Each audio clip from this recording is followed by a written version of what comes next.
The Michael Waddell Podcast is presented by Spandau Arms in partnership with Folds of Honor and Cigars International. Be sure to like and subscribe anywhere you get your podcasts. What's crazy is we could talk all day sitting right here and never run out of stories. Oh, no, we've covered politics, we've covered bows, arrows, talked a little bit about rifle optics.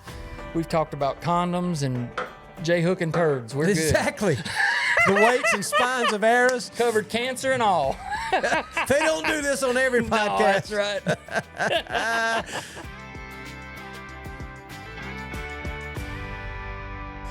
T-Bone Turner, buddy. It's been a long time.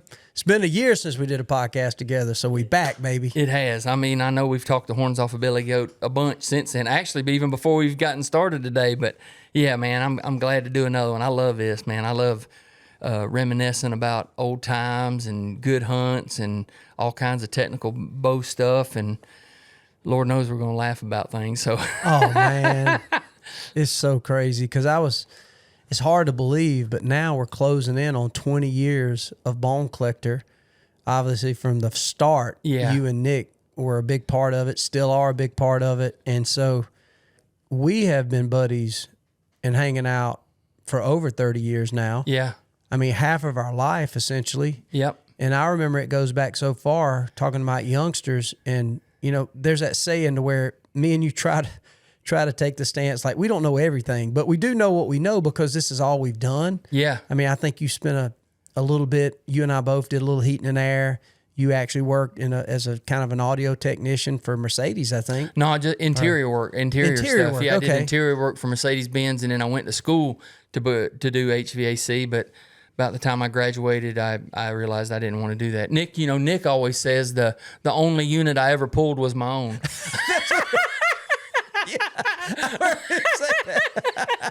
And that's really probably not a lie. It ain't a lie. You know how to do heating and air That's work, right. but you never pulled a lot of units but your own. Yeah, everything I've ever known about heating and air, I forgot except for working on that one unit. That's it. Expert. Yeah, big time, right here. I love it. Well, that's what's crazy is you think about it. Our whole life has been consumed with hunting, the outdoors, and really archery. I mean, obviously we've really took deep dives into rifle and precision shooting and stuff like that too. But I would say the one thing that's consumed us all, you probably more than any of us when it comes to three of us, myself, Nick, and you. But I remember years ago, like when I was going to heating and air school, I worked at Big Buck Trading Post, and Shane Collier had a store set up, and that's what I would do just for a little side money. It was the worst job. He's a mad scientist too. He is a mad scientist. And there was a time in those 80s, those mid-80s, to where, first of all, archery has come a long way since then. You know, it seems like the compound bow. Think about it. We were both born inside when the compound was invented. We've seen it since day one. We've been around since day one of the compound bow. And I remember thinking in the 80s, like the compound bow had been around forever, but I think it was in the late 60s, 70s it came out, right? That's exactly right. So you're talking 10 or 15 years into it to where all of a sudden we're obsessed with it. And looking back, there weren't a lot of knowledge on the compound, arrow setups, how to tune a bow, even draw links and weight. Like I remember, I always tell that story. The first bow I ever bought at 14 was I think it was an 80, 90 pound limb Martin Pro Eliminator, and it was a 31-inch draw. And I remember I bought it. My dad made me spend my own money, and it was like 4 weeks later before I even got to shoot it because I couldn't draw it back. And when I did, it's the wonder I didn't cut my ear off. But even then, Shane didn't know a lot about it. He was just had a sporting goods store. But you and Shane Collier, you up in Hogansville area up here, the only two people in our area, I'm not saying out of the state or maybe even other places in the state, but you either went to T-Bone Turner up at Archery Unlimited, or you went to Big Buck Trading Post. And I remember just back in the day, just trying to figure out how to make somebody be able to shoot a bow, much less at that time tune it. But I felt like quickly into it, you was obsessed with it, went on to start competing, winning at a very high level. And of course, that's how we all kind of met is, you know, I remember meeting up and we'd take a bus or like a little carpool and go to a little shoot. Sometimes there'd be some up here, be in Noonan. And oh man, it was just, looking back, I thought archery had been around because I was always a big fan of Fred Bear, Howard Hill, and those guys, but we were kind of at the beginning stages. And so here it is now, however many years later, we're still sitting talking about archery equipment, hunting, and now we got all these stories that we have been and all these adventures that we have been on. And I don't know, man, I have more fun reminiscing on the evolution of where all we have been together and what we've been able to accomplish. Oh, yeah. So it's been pretty amazing, man. Oh, yeah, man. Archery is, well, you know, turkey calling is your background for sure. But, you know, as well as archery. But, yeah, archery's been so good to me. Like, I never was good at much of nothing. You know, I did play sports in high school and, you know, throughout, you know, just because I was a big dude and filled a gap on the line. But, man, when I started archery, my second go around, you know, like right out of high school, I was obsessed. I mean, even now, it's something that no matter how good you are, you can always get better. It's ageless. No matter if you're 4 years old or 90, if you can bend a string, you can shoot a bow, and you can do it pretty proficiently. And then, like you had mentioned, from the Allen bow, which I've got one over there on the wall here down one in the of the old man cave. original Allens? I got one of the original Allens hanging on the wall over 70? there. 71. 71. Yeah. Now, they made them a few years before that, but the one I got is a 71 model. I got you. Actually, but you're only talking a couple years prior. I mean, that 71 would have been one of the first. Still the same within model. a year or two. Yeah, and you know, like in the early 80s, whenever we had bows, there was only probably less than 20 models of all different brands, whereas now, you know, there's 200 different bows that you can buy in different models and stuff. So there's a plethora of bows out there and innovations and stuff, but it's come such a long way and we've learned so much. But, you know, there was still a lot of great scores shot, you know, competitive-wise in the early days. But, yeah, bows just innovative-wise. And each year I'm just like a kid in a candy store, just like, what are they doing?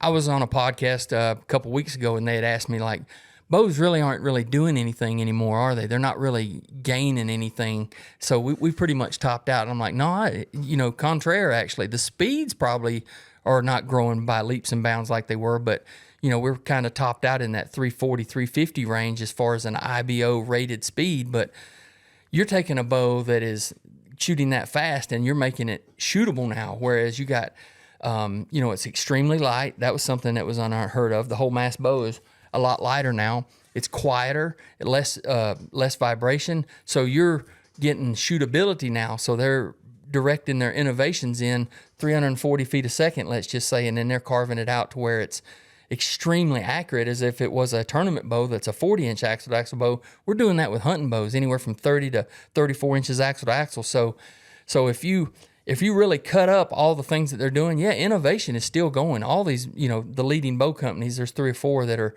doing all the innovations, it seems like, and then the others follow. But nonetheless, you know, we're proud to be with one of the leaders, Hoyt. They're always innovating. They're always building a better mousetrap.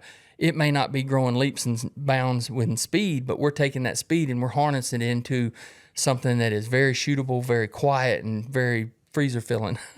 Oh, I mean, you nailed it, and you're exactly right. Even when you were saying that, I thought of the analogy of the automobile and truck industry. It's like, you know, I remember working and still do work with Chevrolet, and we were talking about outfitting our truck, and he's like, man, you don't realize the amount of money we spend in engineering, and where as we speak right now, there's a Hoyt engineer, and all day for 8 to 10 hours a day, he's trying to make the next innovation. And it could be just the way the bow tunes. It could be the draw cycle. It could be a little bit in the speed. It could be in the length of that bow to how you get a more precision shot at 80, 90 yards. And I think about it because I love classic cars. And one of my dream cars is say, a Super Sport Chevelle 454. Well, back then in the 60s, I mean, you didn't have any emissions. Those cars were unbelievable fast. But, but yet our Chevrolet truck is almost equally as fast, but the drivability of that truck is so much unbelievable. The noise in the cab, the stereo systems, you throw your Who would have cup ever holder. thought that we would ride in a 3/4 ton truck like we do now? Yes. As if it was a Cadillac. A 3/4 ton truck 25 years ago, I mean, you basically couldn't take a nap in the truck because you was jarring your eye teeth out. Yes. I mean, it would haul a heavy load, but you'd be like a dump truck. And you thought you had some, and you had bought a new truck. Yeah, and it's smooth as silk now. I mean, are you sure this is a 3/4 ton truck? But it is. So the evolution in that is almost, you don't recognize it because over a period of years, little small subtle things could be the seals in the windows, the seals in the doors. Yep. And so I think the bows are the same way, shootability. And I've still got a couple of my old Hoyts, and I remember them being the top of the line at the year, that Protect that you redid for me and kind of greased the bearings and changed out some parts. Yep. And I shoot it from time to time. Extremely accurate. Matter of fact, I probably killed more animals with that bow in those early years of road trips. And I shoot it, and I'll take my RX-10, I'll shoot it, then I'll run in the house or either bring them out and I shoot that Protect, and it's just a doink. And I still hit the target efficiently, but the shootability of the differences, the evolution is unbelievable. And that bow at the time, in say 2001 or 2, when I shot it, was heads and tails above what it was in the 80s. Yeah. And it's a good reminder just to know, like, man, I didn't really need a new bow. And I see it all the time with customers where what they'll do is they'll have like, man, I got this 10-year bow. And bows are made to last. I mean, they really are. Anything that's built in the last 15 or 20 years, or machine risers and, great carbon limbs and stuff like that. So they will last. You change the strings occasionally. And so many guys will say, like, I really don't need a new bow. Like, this bow shoots fine. And it does. And it really does. However, you throw a new bow in their hand and they shoot it and they're like, oh my gosh, you mean that I'm shooting, 20 feet per second faster and I'm pulling 5 pounds less and it's this quiet and it has zero vibration? That's what's selling the new bows. And it's so adjustable. Like, you can take one bow and fit anybody within a 4-inch range, and the poundage that it can adjust. So yeah, the innovations are just stepping up. It may not be slapping you in your face innovations like, holy crap, now we got bows over 400 feet per second. I think we can do that no problem, but it's not shootable. It's fast, and we'd all rather have a slower hit and the deer not ducking than a fast miss. You're right, and you make a good point.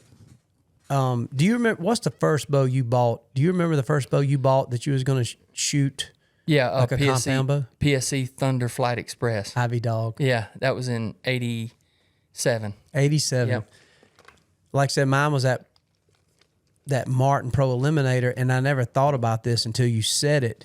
But back then, if it was a PSC or go back to the High Country days or Pro Line, they would be like one model that manufacturer a lot of times would make. Maybe two. Maybe two, three. One riser, and then they might change out a little different length limb to accommodate a longer longer draw length, and a bigger cam like that. But yeah, no, I quickly graduated to a Martin. I had a Martin Cougar Speed Flight. Yeah.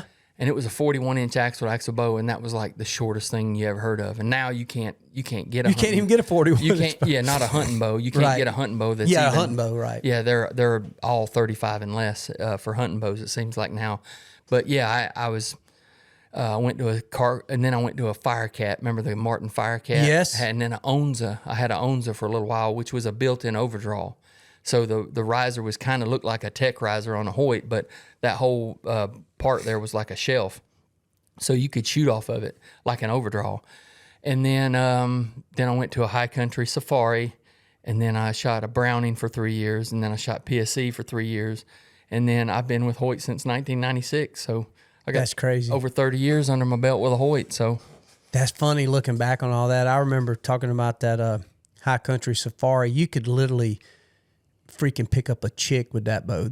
I remember if you had a High Country Safari, it was just like people was jealous. Like, that was one of the first bows that was dipped. Remember when they started dipping bows? Yes, I do remember that. And I think that right there is kind of what helped sell it too, man. It just, you're right though, man. You could just, but if you had a Jeep and a High Country hanging in the roll cage and you went to Panama City, buckshot mutters, you're done on a car, and it wasn't none of those 20-inch wheels. It'd be a 15-inch wheel, big old thick buckshot tire. Crank up the Joe Diffie, you're good. You dang right. Yeah. Maybe once in a while throw a little Tone Loc in there. Yeah, that's right. A little rap if you want to try to pick up a girl on the strip. Yep. Show her your High Country. Take a shock stick and back them women off, boy. They jumping in the Jeep. I remember another bow I thought of, and I remember we sold a few of them at Big Buck Trading Post, and obviously, now.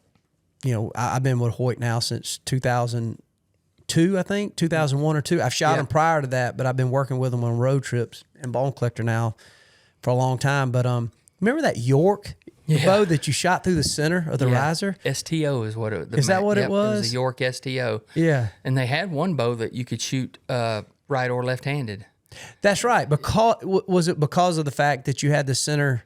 Yeah, you had a burger button hole or a rest mount hole on either side, and then if you was left-handed, all you did was you put a different grip on there, a plastic grip that came with it. It was a Packmeyer grip. Remember Packmeyer grips on pistols? Yes, a kind of sticky feeling. Yeah, and then they was partnered or licensed the Packmeyer grips. You switch it to a left-handed, and then you take the cams and switch them. You put the bottom cam on the top and top on the bottom, and it switched everything over to a left-handed shooting bow with That's one pretty riser cool, and limb. man.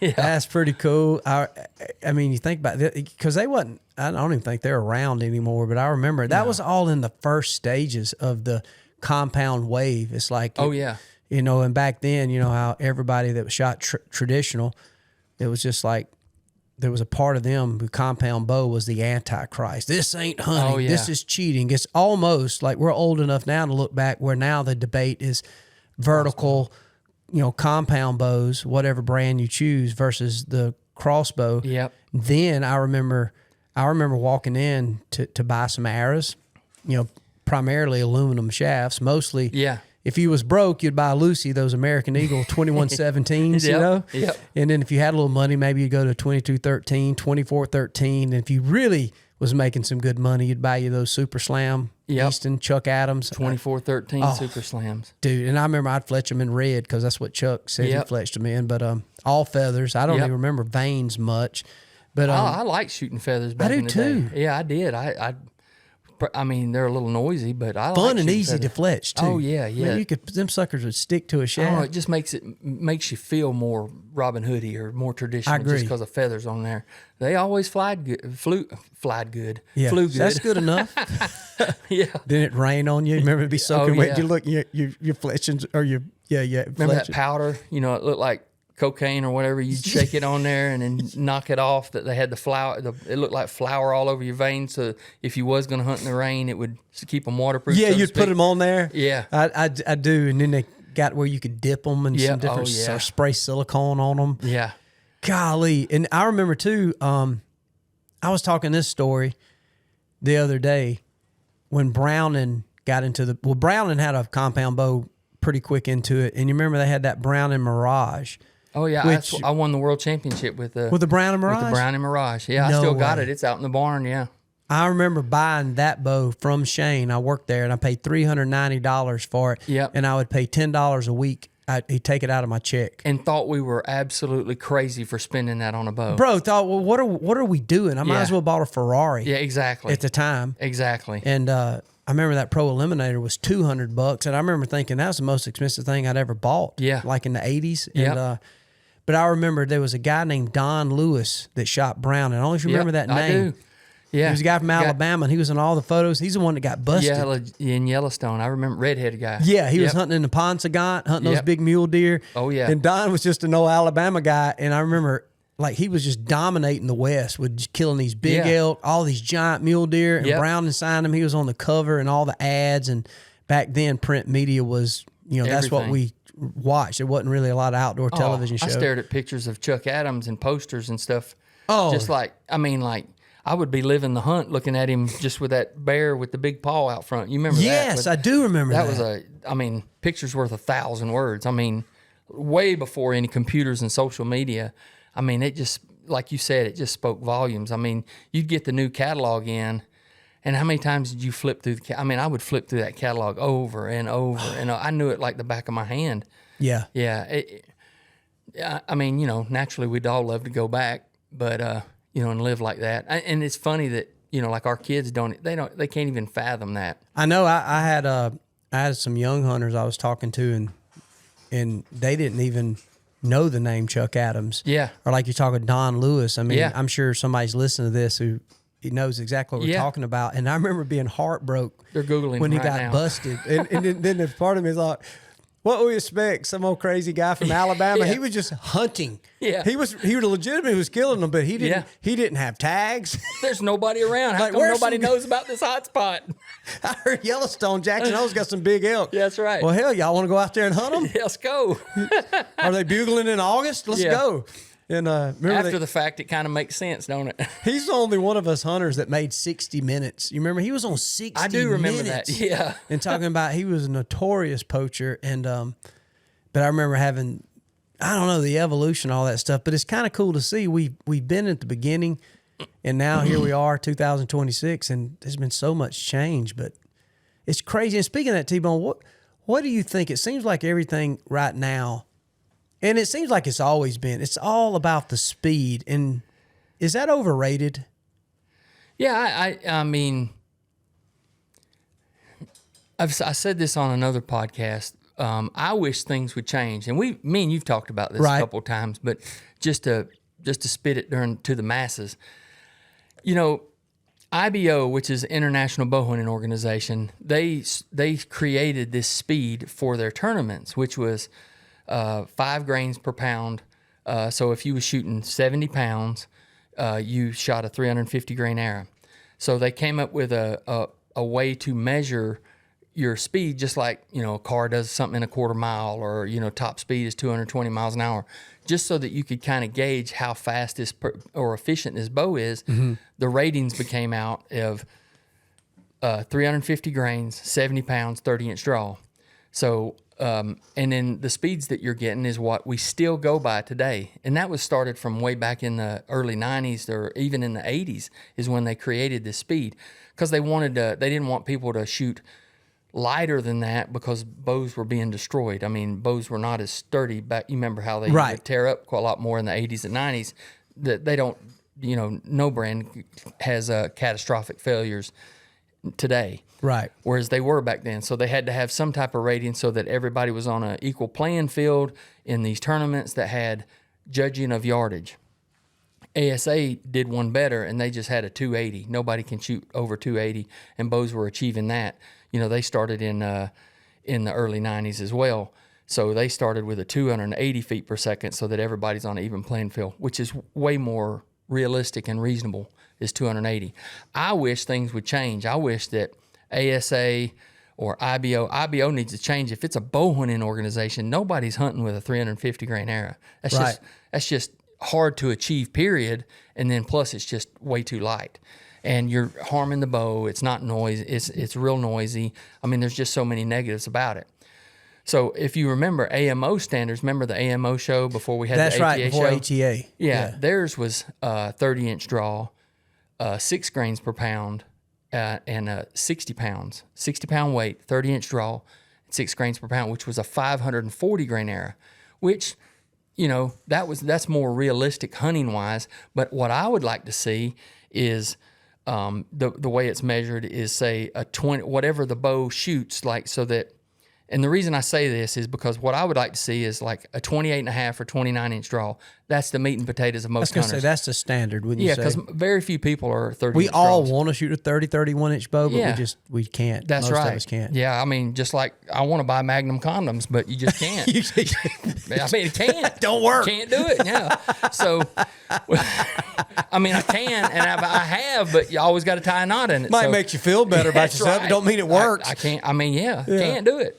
So with that said, I would like to see like 28 and 28.5 to 29-inch be the realistic number of the draw length, because very few people are 30-inch draw. And then let's just do, say, 65 pounds. Most people shoot between 60 and 75 pounds. Let's just let the speed be checked at 65 pounds. And with a 450 to 475 grain arrow. That's realistic. That's real realistic. world. Yes, That's I meat agree. and potatoes most guys. And the reason I want to do that is because, you know, I've said this before, but nonetheless, let's paint this picture. Guy researches bows are, you know what, $1,600 to $2,200 just for the bow before Correct. you even outfit it. So it's a huge purchase. For Billy Joe Lunch Bucket, who's working every day and a blue-collar worker, that's a huge purchase. So he's saved up all his pennies, and he's set aside some money his wife don't know about. You know how this goes. Yeah. and he's ready to buy a bow, and he's researched everything online, and this bow's 340, this bow's 342, this bow's, all of them are about the same. So he goes to the bow shop, he checks it out, and he gets his bow set up, and he's plopped down $3,500 for his whole setup. Guys tuned it for him at the mom and pop shop and says, okay, let's go back here and shoot it through the paper. And the guy's got a 500 grain arrow. He's a 28.5 inch draw length. He can't pull 70. We got him on 65. You rig the string out, put some weight on the string, whether it's the peep sight, kisser button, D-loop, slows it down a little bit, and you pop it through the meter, and it says 263. He's just gut punched. Devastated. He's read for 2 years. He's researched about this bow that he wants to buy, thinking in his head that it's going to shoot 340, and now the manufacturer's not there standing holding his hand to explain it. It's the retailer. He's sitting there trying to make the guy feel good about spending $3,500 on a bow that's shooting 80 foot a second slower than what he's read about. He just feels like he just got hoodooed. How's he going to explain that to his wife? No matter what you say as a dealer, that guy leaves that store negative, and the only person he knows to blame is the dealer, and or, man, he's mad at the manufacturer a little bit, but nonetheless, he can't do nothing about it. He's already purchased this bow, and no matter how many times you tell a guy, well, you're shooting a heavier arrow than what IBO says, and this is a hunting, and this is going to be better, he still feels gut punched. So if we brought those real world numbers, and when you set the guy up, the independent dealer, it's a happy joy. Everybody feels good about their $3,000 purchase, and they go to the woods knowing that we have all talked about it, whether it's a TV show, whether it's an influencer. We've talked about those real world numbers, so they're out there and circulating so that everyone can achieve that or get very close to it rather than being 80 foot a second away from it. It makes it just cleaner for everybody. I don't see any negatives to it whatsoever if that's the standard. So I wish ATA would adopt that, and or IBO, being a bow hunting organization, needs to straighten that out. I mean, what are you promoting? I mean, yeah, that's for your tournament, but let's, I'm a tournament shooter, so I get that, but why don't we dumb it down or bring it back down to real world numbers so that everybody's on the same playing field and nobody has to get their feelings hurt and everybody feels good about their archery purchases. I love that, especially explained that way. I didn't catch where the condom part really sold it. The condom part, so that made the perfect analogy to make people understand. You're right. Yeah, that sunk in with a lot of viewers. Yeah, immediately I didn't know where you was going. Like, I know exactly what he's talking about. That's right. Holy cow! Had to reel you in, huh? Yeah, I know exactly what T-Bone's explaining now. But you're right. It seemed like you could accomplish those speeds if you were going to maybe try to cut a line, hit a 12 ring, 10 ring. It was more set up, well, not maybe specifically for 3D or competition, but in realistic, there is a big translation between what are you trying to accomplish. If you're just trying to, in those early tournaments, you didn't have rangefinders. Rangefinders wasn't around, so you was judging. There was a lot of good shooters, but not a lot of great judges. The people that had both, to where you could look at a target like he's 47 versus 40. But now we have great rangefinders now, and I'd say 95% of everybody that goes to the woods would just as soon take their rangefinder and forget their bow. It's that important. That Bushnell Broadhead is second to none in archery as far as like how good it is in judging. I mean, it does long distances for rifle shooting and stuff, but it's, extremely accurate down to the half yard. And even the arc in it from the standpoint, and it does make a difference. Oh, huge. Where you cut 3 yards if you're on a certain degree shooting down, or even uphill too. So all these things are there now. So it makes no sense to have the 5 grains per pound, 70 pounds, 30-inch draw. That is by no means real world. Poundage, I get that. But draw length and the weight of the arrow, there's hardly anybody that shoots under a 400 grain arrow now. No, they're not. There are a lot of out west guys are shooting 410, 20, 30 for their longer distance, mule deer where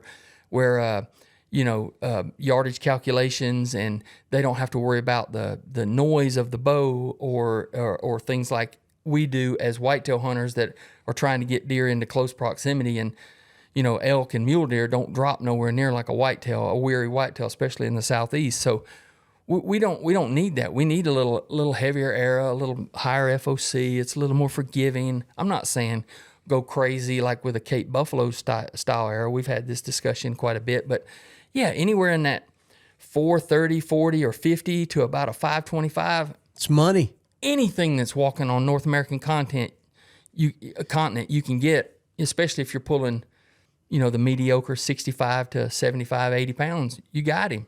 I agree with that. And not only do I agree with that, I don't agree with it in theory. I agree with it because, once again, this is all we've done.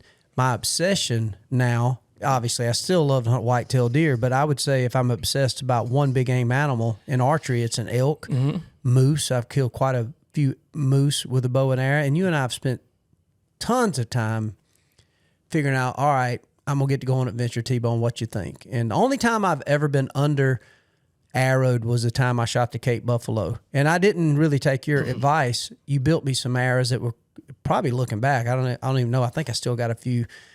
Well, we were under the gun on that. We were That was under the quick. gun. I mean, And the only thing I knew to do, I think I had a Hoyt and I was shooting 98 pounds and that was maxed out. Yeah. And it was all I could do at the time to draw it back. But I knew that, okay, one adjustment I can make is to shoot the strongest bow I could, but I'm a 28-inch draw. Yeah. And so that surprised a lot of people. But even talking about that, say, 470 to, say, 540, 550, you hear a lot of these archers, I think Levi Morgan still shoots about that same weight. Now, he's shooting per grain a lighter arrow. He can, but he's also shooting a 31-inch draw. Like Gillingham is another example. Yeah. He claims to shoot lighter arrows, but his arrow, if you weighed it, now Gillingham, if he sees this, will quickly text us both to let us know where we're technically wrong. That's why I do like him, because he has, obviously he's one of the GOATs. He's won as many archery tournaments as anybody out there, and he's also killed every species animal that I know that you can shoot. For sure, mad scientist. But those guys also are very blessed with freaking Michael Jordan arms. So if they could probably shoot a 33-inch draw if they made one that long. They literally have a full-length arrow. In their defense, though, sometimes, back in the day, that was a huge blessing. And it is in certain areas now, but in some ways it's not, because of spine of the arrow, because of how long it is. So they have to shoot an unbelievably, to your point, a really long arrow, which weighs more. They have to shoot a longer arrow and a stiffer spine. And anytime you got stiffer spine, the majority of the time you're going to go up in weight 2 grains per inch. Makes sense. So that they do have to shoot but they're making up for it because they have a longer power stroke.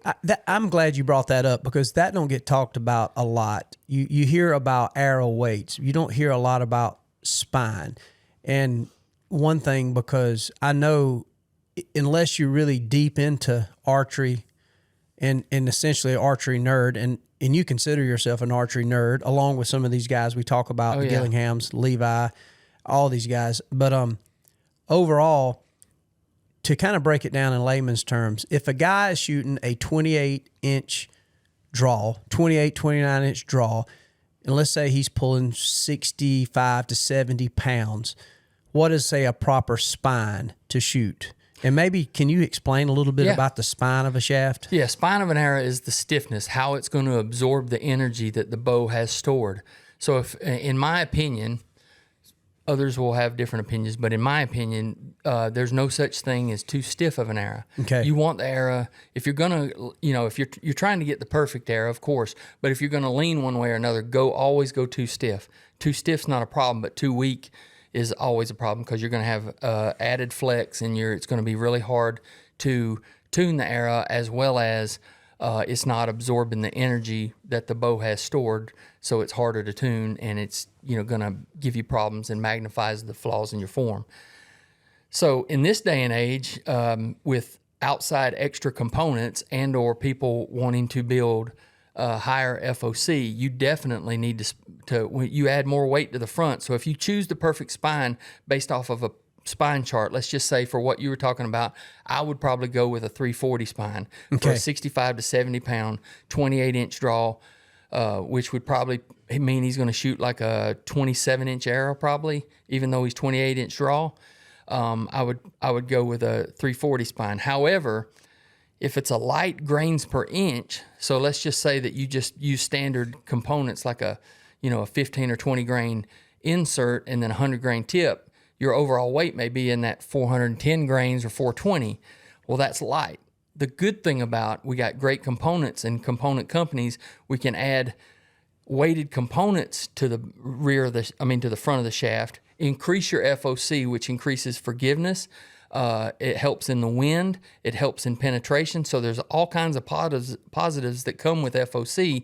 And then your mass weight will go up too, but you're not adding it over the whole length of the arrow. You're just putting it towards the front. So now you're going to get up there into 450 or 60 grain arrow. But the thing is if you're on the ragged edge of having the right spine at 340, I highly recommend, if you are going to play with some weighted aftermarket weight forward components and heavier weights up front, then I recommend going one spine stiffer. So like a 300 spine. I would go with a 300 spine, and then that way you're good with whatever weight you choose to go up there, as well as if you wanted to up the poundage, let's say over 70 pounds, you're definitely going to have enough spine. So always err towards the stiffer spine in a hunting setup for sure. Target, it's a little different because you can there's so many different spines, and you can play with those. But for a hunting situation, I always tell everybody to err towards the stiffer spine. You won't have problems with it in your accuracy and forgiveness, but too weak a spine is a big no-no. So that makes sense. That's well explained, especially with as much emphasis as now put on FOC. Because once again, we started this conversation talking about the evolution of where archery has went. Yeah. I mean, you bought an arrow. There was no components. I mean, most of the shafts were aluminum. Yeah. Really, the only variable you could make in weights was versus whether it's a 2219, 2213, maybe a 2117, and you had the same inserts. Well, if you remember back then, they made a whole variety of weighted broadheads. You had everything from a 75 grain. You had, remember when we had Thunderheads up to 175, 185. That's right. So whereas now most all of your innovations is all in 100 grain. I'd say most 90% for the masses. I'm not talking about shooting Cape buffaloes and stuff, but for shooting stuff in North America, your most all your engineering and innovations is going into 100 grain broadhead. You do have some 125s, but you don't hear of broadheads less than 100 anymore. I would say 100 grain broadhead is what 90% of the people listening are buying, unless it is you're going to something a little heavier with your components, and you want to add even more weight with a broadhead, which may be a Cape buffalo or some other things. Correct. But that's where, I'm so glad that, I was having to build, I don't know if you remember this, but like in the early bone collector and realtree days, I was building my own, going to a machine shop, Larry Garner, and we were building our own inserts to increase the FOC. I do remember that. Yeah, so, you were the first I'd ever heard of doing that. I remember thinking, man, this T-bone, what is he doing? Yeah. So I realized, that FOC was important because you could fine tune the arrow from the front. Whereas if you start with a heavy arrow, you can't really do nothing but go up. Whereas if you start with a light arrow, you can actually hone that thing in there to where it gets the right FOC, and you're increasing your mass weight too, but you're putting it all towards the right spot. So I'm so glad that, it helps the broadhead manufacturers because they don't have to make, 6 different broadheads in different weights. They can make one good broadhead, and then all the components, the arrow manufacturers are making good components. Yeah, they really do. Yeah. And then on top of that, the aftermarkets are making some really good stuff to where it's increases the structural integrity. And when I say that, meaning like you just don't throw weight in the back of the shaft. You want stuff to where you got a weighted insert and or capping over the carbon, because carbon can splinter or you can have a blowout. Mm-hmm. So with you got mass weight, and then you have an outsert and everything right there, because you said it best, and I've copied you so many times. Like in that G5 commercial you did, this was years ago. I don't even think they run it anymore. But you said the burden is off of you when you cut the arrow loose, and it is. Meaning like all your decisions and everything. It's like this moment in time. I've waited all this time to shoot this deer, and I'm cutting that arrow loose, and it's all for me. So everything that you've done to design this arrow and choose this arrow is going to mean your success. So you're doing that by making sure that you've chosen the right spined arrow, the right fletchings, the right nocks, and everything's accurate. But also you want structural integrity in the most brittle part of the arrow, which is right where the broadhead meets it, the insert. So are you going to rely on a 15-cent aluminum insert where you could have a blowout with a carbon shaft? No, you want something that's stainless steel, that has good static spine in the front, and then you want something to where it's wrapping over the carbon to decrease. It may bend, but it ain't going to break, because if it breaks, then you've lost all lethality of that air, if that's a word, of that broadhead. So you want a broadhead that's all steel and that's going to stay together and that's going to do massive hemorrhage damage and stay a part of that arrow, even if it is deterred a little bit by a bone or sliding around a rib and going through there. You want it to stay together, because if it comes apart, meaning if it blows out, then you've lost that critter. So with these components, we're able to weight the way we want to where it's forgiving and accurate and good in the wind, and it's stronger and tougher to where it's not going to blow apart, and success is a higher percentage in your favor. We're going to stop for a quick break, but please don't go anywhere. We got so much to come. Spandau Arms was founded with a simple idea. The best part of hunting isn't the gear, it's the memories. From the first rooster rise of the season in the tall grass to the last second opportunity on the target buck as sunset closes in, Spandau believes firearms should be built to perform, priced to be accessible, and designed to become an essential piece of your hunting story. Their lineup includes field-ready shotguns and precision-driven rifles built for hunters, competitors, and recreational shooters who know that quality and dependability matter more than the hype. Born from the experience of American hunters and crafted by generations of gunmakers, each Spandau firearm is built for real-world performance in the moments that matter. If you love a good stogie like I do, look no further than cigarsinternational.com. They got you covered from soup to nuts. No matter what brand of cigar you're looking for, no matter what accessories you're looking for, if you log into cigarsinternational.com/Waddell, you're also going to receive immediately a 20% discount on your order. And the cool thing about it, there's no limits, there's no minimums. You just simply order, shop, put in your discount code, which is Waddell, and you're going to get 20% off and free shipping. No matter if you're looking for humidors or any of your accessories, no matter where you want to have a good stogie, around a campfire or around the ranch, you got it all right there at cigarsinternational.com. And don't forget to add /Waddell for your 20% discount and free shipping. Makes sense, and you're trying to put the best variable I was on forward. a roll. That was almost like dude, a Waddell roll. I was thinking Sir Isaac Newton is talking to me, dude. Man, I was like, man, Martin Luther I T-Bone. looked over there and thought you was Sir Isaac Newton, man, inventing the laws of physics. But it is a lot. You know, archery is so much to do with Sir Isaac Newton's laws of physics. It truly is. It's all the math, and in math, and in that variable based on what you're going after, what you're trying to accomplish. Are you trying to win a tournament? Are you trying to kill an elk? Are you trying to get an antelope out in the plains of Wyoming or South Dakota? Everything changes. And I think overall, our opinions are based because we have been so extremely blessed that our through failures. Yeah, we have been educated. I feel like we have been the guinea pigs of this. And of course, we do have critical comments that say, oh, well, Waddell and T-Bone get paid to say these things. They get paid to talk about a mega meat. They get paid to talk about an ultra arrow or a Hoyt bow. And I can't say that they're not telling an untruth. We do have unbelievable partners and sponsors, but the amount of time we spent, one of my favorite things we did every year at ATA was sit down, and regardless of who all was there, I look forward to sitting down with the Grace brothers and that family and talk about the biology of death, of what we was trying to accomplish and what success did we have. Because we would have prototype broadheads. We would have all kind of things. Me and you several times went to places to shoot pigs, to test new broadheads. We obviously hunted when we were creating, whether it was the Mega Meat, back to the Tekken, back to the Havoc.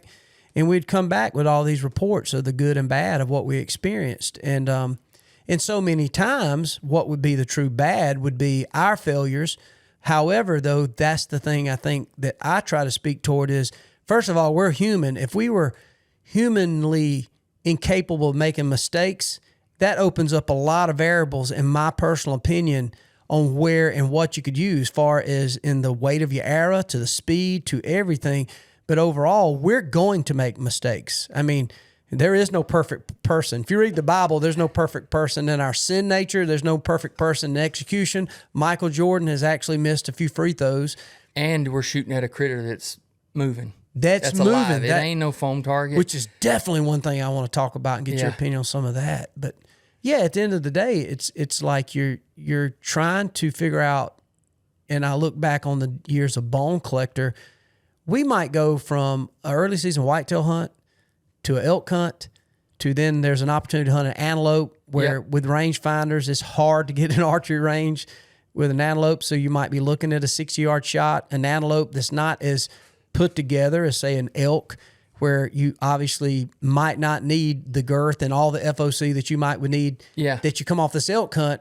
But we didn't want to go switch up a bunch of arrows. No, it's nice to know that you've got something in your quiver that, time behind a bow, and building confidence in your setup is invaluable. People, and that's another thing I'd like to touch base on, not to not get to your point, but I'm saying so many people try to buy themselves, like, hey, if I get this sight, or if I get this rest, or if I buy this new vein, I'm going to be more accurate. There's nothing that's going to duplicate getting out there and shooting and building confidence, becoming one with your bow, becoming one with your arrow, and building that confidence so that when that nanosecond opportunity comes, because it only comes, once, maybe twice, 3 times a year, especially for the average guy that can only hunt just a little bit, you got to be prepared. I mean, there is nothing that you can do buying-wise to increase your accuracy more than spending some time behind the bow, bending the string and getting some arrows downrange. You got to be ready to dish out death. You got to, period. I mean, just know that you're going to be able to do it. So many people, I see it time and time again,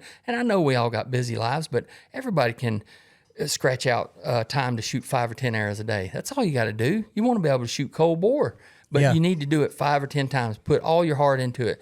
Whereas there's so many people pull their bow out of the bow case 2 weeks before season and try to crash course and get back there. And they do okay, and there are some success stories, but at the end of the day, the guy that's firing, 3 or 4 days a week, firing 15, 20 arrows a day, he's going to be so far above and beyond the guy that's just trying to buy $3,000 setup. You can't buy. I think the moral of the story: you can't buy success. You can't. You can buy things that can help you be more successful. And put the time in. And I have several other hobbies in my life.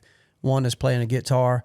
I love guitar. I love music, and I love dirt bikes. You can't buy a $10,000 guitar that's going to make you play better. You can't. I mean, I love. It's funny, man. I'm a big Stevie Ray Vaughan fan. Obviously, people listening, if they like music, you knew Stevie Ray Vaughan played.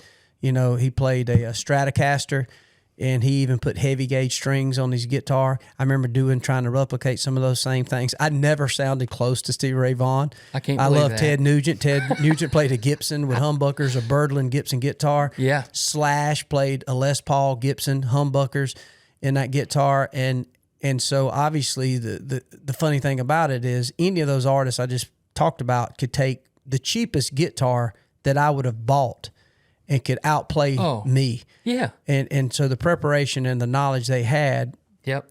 So I couldn't go spend $2,400 on a new guitar like Slash played, or set my guitar up like Stevie Ray Vaughan and think that I could equally go play live at the Matambo like Stevie Ray Vaughan did in that classic video. Yeah. And so archery in one way is a little different. I do believe anybody can find success in archery. Anybody can find some decent success in playing guitar. Same with dirt bikes. I remember I got into dirt bikes 2011 and 12. That was, man, I was going to be the world famous 40-year-old plus freaking dirt bike D-class winner. And I realized after I about killed myself a few times. But what did I do? I had a factory Kawasaki bike and I couldn't win. Well, I thought, the reason I don't have factory suspension. So I bought me factory suspension. Didn't make me go any further. I went and bought linkages. I bought everything. I put a little more horsepower in there. I was trying to get... But then I realized, wait a minute, I'm not Eli Tomac. I'm not Ricky Carmichael. And so I tried to buy what I think they had, but I realized what they had was more than I had. So some of that does, I think, relate to archery. Oh, yeah, big And time. I do think mental, you can buy a mental, maybe nano mental game that helps you? A little bit, but but like I said, the number one thing, a better rest, a better bow. You know, like if your bow's 30 years old, absolutely. We're in, like we talked about at the first of the podcast, we're in the era of, the first 50 or 60 years of compound bows. So yes, we're growing at a big rate. And a bow that's 30 years ago is not going to be equivalent to what we're shooting now. So there are some areas where you are going to better yourself. And, a better sight, a clearer peep, a D-loop, there are things that are going to help you. But the number one thing to increase your accuracy is time behind the bow. Time behind the bow. Time behind the bow. Because once you get that confidence of time behind the bow, I told a story to Cohen and Ryan coming up here. We were driving up here to meet you. And when I was talking about those days of working in the bow shop, the one thing I remember about it is how awesome it was every day to be around archers and people learning. Shane and I tooling around, trying to figure out different combinations. It was so fun. Yeah. But the one thing I didn't have was any money. I think my peak maximum yearly salary was like 11 grand. I mean, I was broke. And then working in an archery shop, I had an index card. So every bit of money that I make, I basically already was in debt because I was buying the new Thunderheads or the new Muzzy. Same thing happened to me when I worked at McDonald's, man. You had a debt. Yeah. You still got some McRibs you ain't paid for. I filed Chapter 11 working at McDonald's. But I was telling, and then in that time in the 80s, Thunderhead, Muzzy were the two heads, and then Wasp had a pretty cool broadhead. Can you remember going to the Buckarama? I would wait all year to buy my broadheads there because they would have 6 Muzzies or 6 Thunderheads for $19.99. Oh my gosh, man! You can't even sniff one broadhead for that. No, every broadhead is $20. So in any brand. And I hear people talking about the expense of broadheads now, and it's a real, I don't know if you call it a problem, but like I say, these mega meets, or you go buy, whatever it is you buy, you're going to spend a lot of money on a 3-pack of broadheads that you hide from your wife like she hides her Amazon orders from you. Yeah, it has saved a lot of squirrels' lives, them going up in price. Those mega meets have saved a lot of small game critters that we used to shoot at. I wouldn't think twice about shooting at a squirrel. Well, I was telling a story, like I remember being a fan of Wasp broadheads at the time, and then Muzzy and Thunderheads. And man, working at the bow shop, I had asked me what I shot everything.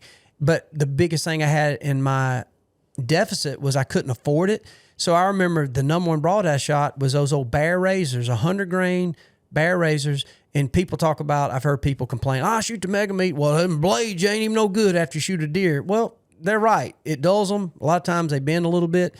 But obviously you shot at a bucket list animal. Who cares? Yeah. But the reason I did back in the day shoot those, I could buy a box of Lucy's. A whole box for... And resharpen them. I want to say $40 or $50. And I could resharpen them. I had some of those... And I killed so many nice animals, whitetails back in the day. Yep. But Shane and I at the time had an angle. We had all kind of people in the neighborhoods. They wanted us to come bow hunt, kill deer.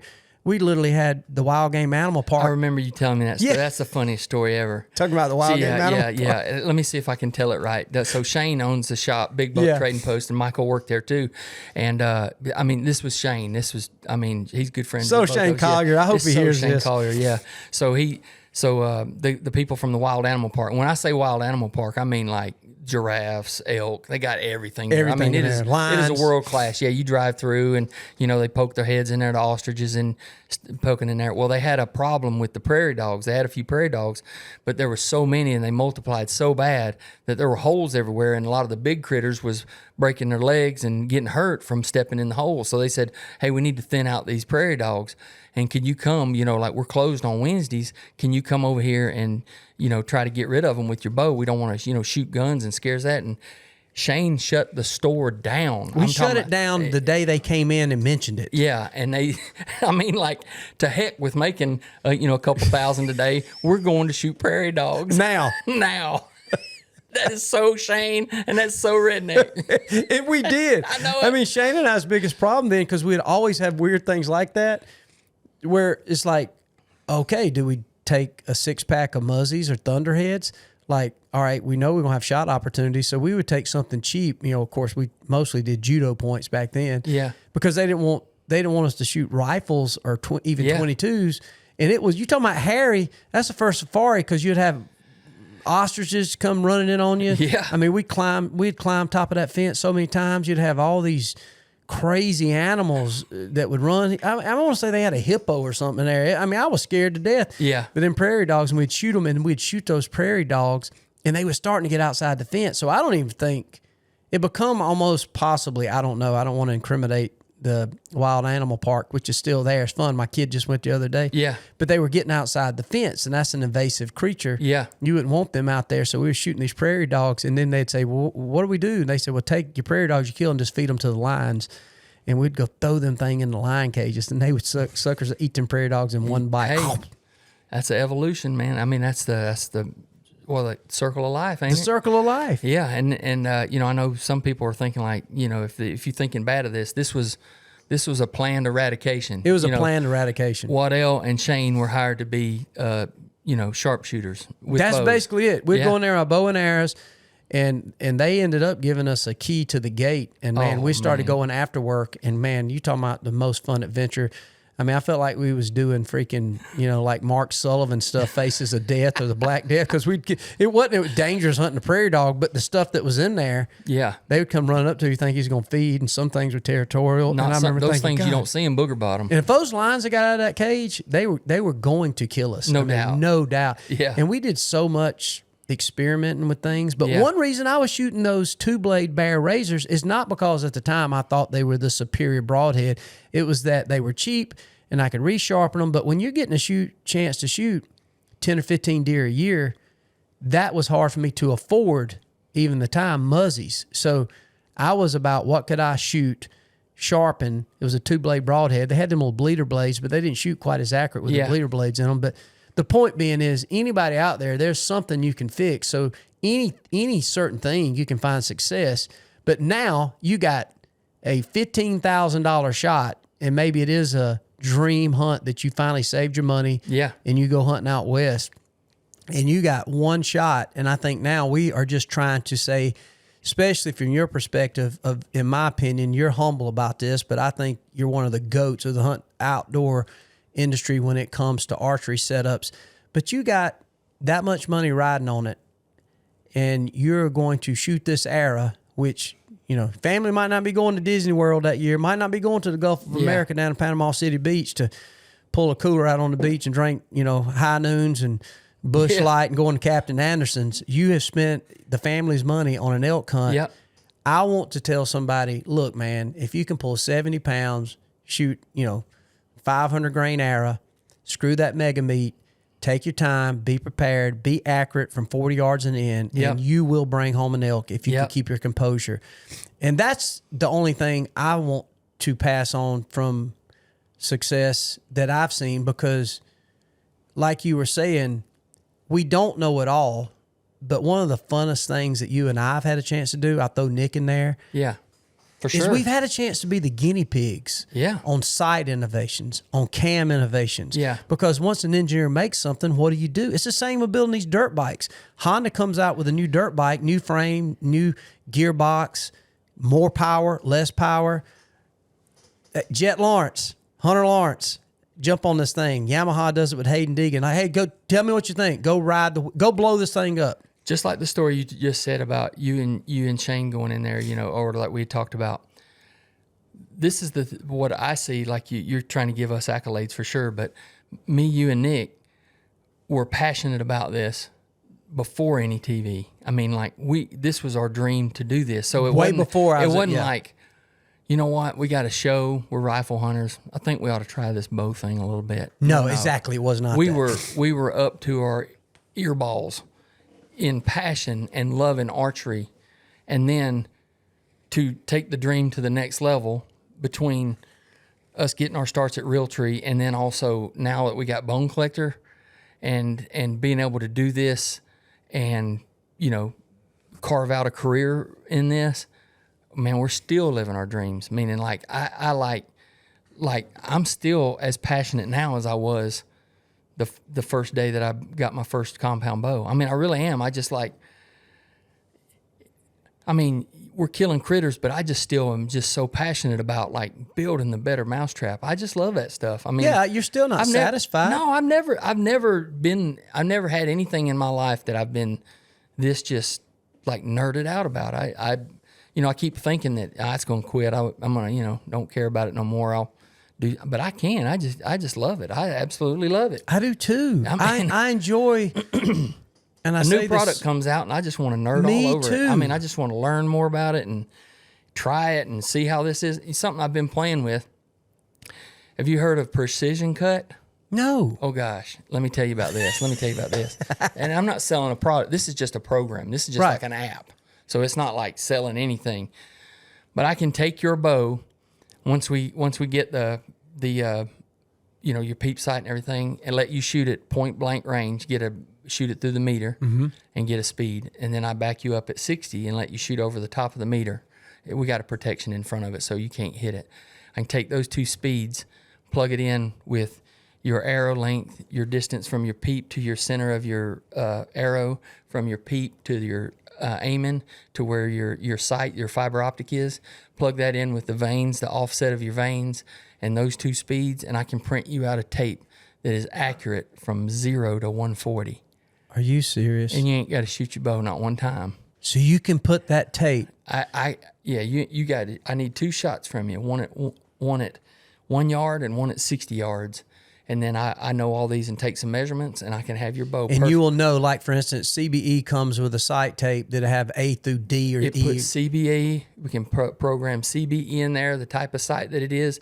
It takes into consideration how far it moves by every turn, because of it's a 1 turn equals 24 millimeters or so.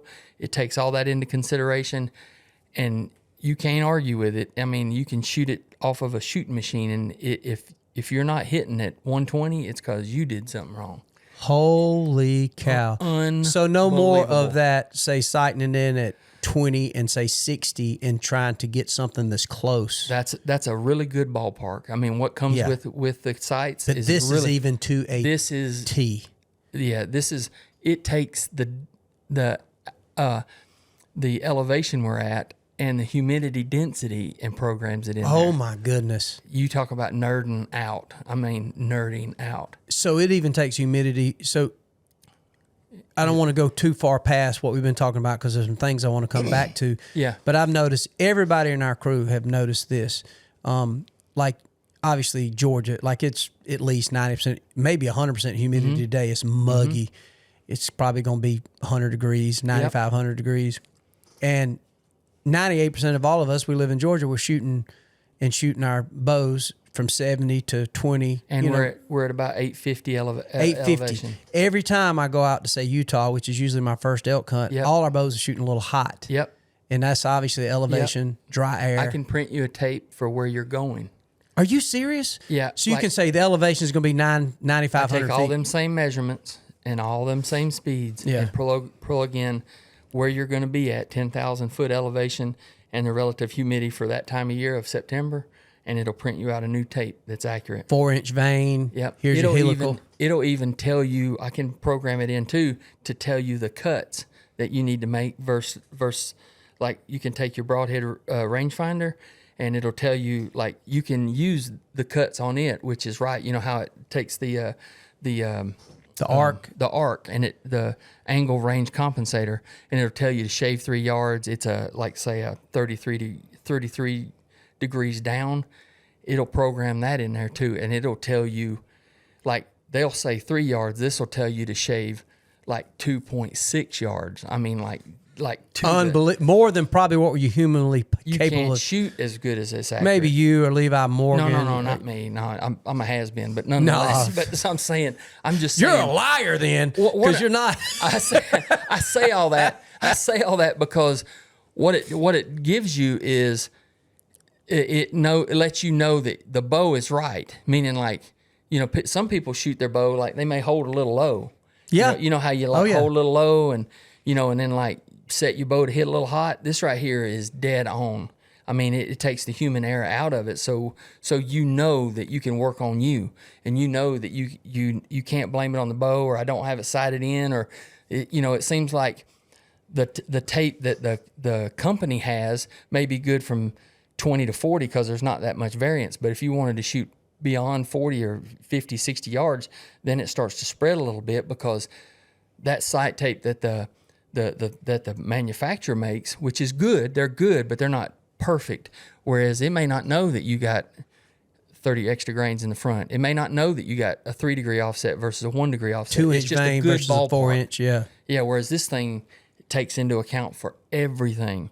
So it's nerding out like a lot of these guys that are shooting 1 mile with long distance rifles and stuff. We're doing it now with archery. That's amazing. Oh, it is. Even as you're telling me this, I'm sitting here thinking somebody probably already put in the comments and yeah, like where the technology has gotten where, oh, that ain't hunting no more. I hear people even still diss rangefinder. Like back in my day, we had to just figure it out. Well, back in your day, you shot over and under and made some bad shots because you was thinking he was 45. In reality, he was 55, or you missed him or hit him low. Or he was hit him on his knees praying beside his bed saying, I wish somebody would invent a laser rangefinder. yeah, exactly. Or trying to take the old rangefinders of the blurry versus the, man, I don't know if those things ever, that was like some kind of voodoo witchcraft thing that never worked. It didn't seem. Well, it did good on golf because it got you within like 10 yards, but you got to be 10 yards is a big difference. No, in you archery. can't in archery. Yeah, you got to be closer than that. But I just think in the technology, there is a fine line where it can get so far to where people think all of a sudden now they can start making these 80, 100-yard shots. I think that could be the argument. I'm never been one of these guys who's going to tell somebody what to shoot with. I say go shoot what you want and go have fun, because I do remember the time between the traditional bow in the 70s and early 80s when I started getting my first compound. I remember feeling like the sissy because I had a compound, a technical advanced bow, and like, that ain't hunting. I remember those days. Oh, yeah. We're all old enough to remember those days. Even now, and whether it's fishing or hunting, like, live scope ain't real fishing in my day. Well, your day ain't the same as my day, and people can take technology where they want. You can still always, it's easy. You can always take a step backwards. Always. I mean, you don't have to have a new truck with XM radio and air conditioning. You come pick up my 63 Chevrolet I drove in high school, dude. I did have power steering because I'd drive my kids and I didn't want to freaking. It's a choice and it's an opinion. Yeah, and I actually put seat belts in it. You know what I'm saying? So I did add something. Yeah. Back in my day, we didn't have seat belts. You could ride in a lounge chair. I did too. I rode Panama City in the back of a freaking truck. Absolutely. And sunburned before I got there. Absolutely. And the reason, because it's a single cab truck. But now I think when you're looking at animals, the most unbelievable responsibility we got is making an efficient kill.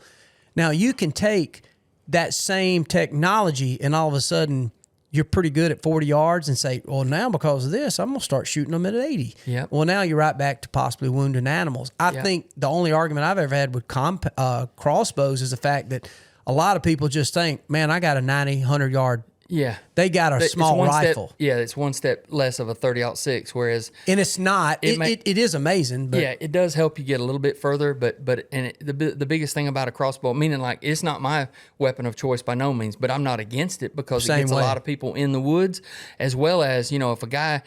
Let's just, paint this picture. Let's just say that a guy wants to get his family into archery hunting, and then he's got 4 kids. He's got a daughter, a son, and the wife is interested in doing it.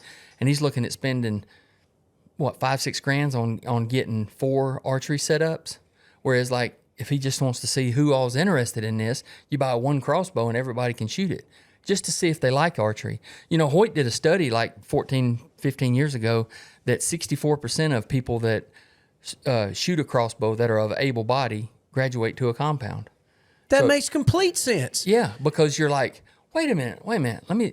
I like this. Let me learn a little bit more about archery. Let me get involved in it. And then they go to that. And there's a lot of people with their compound.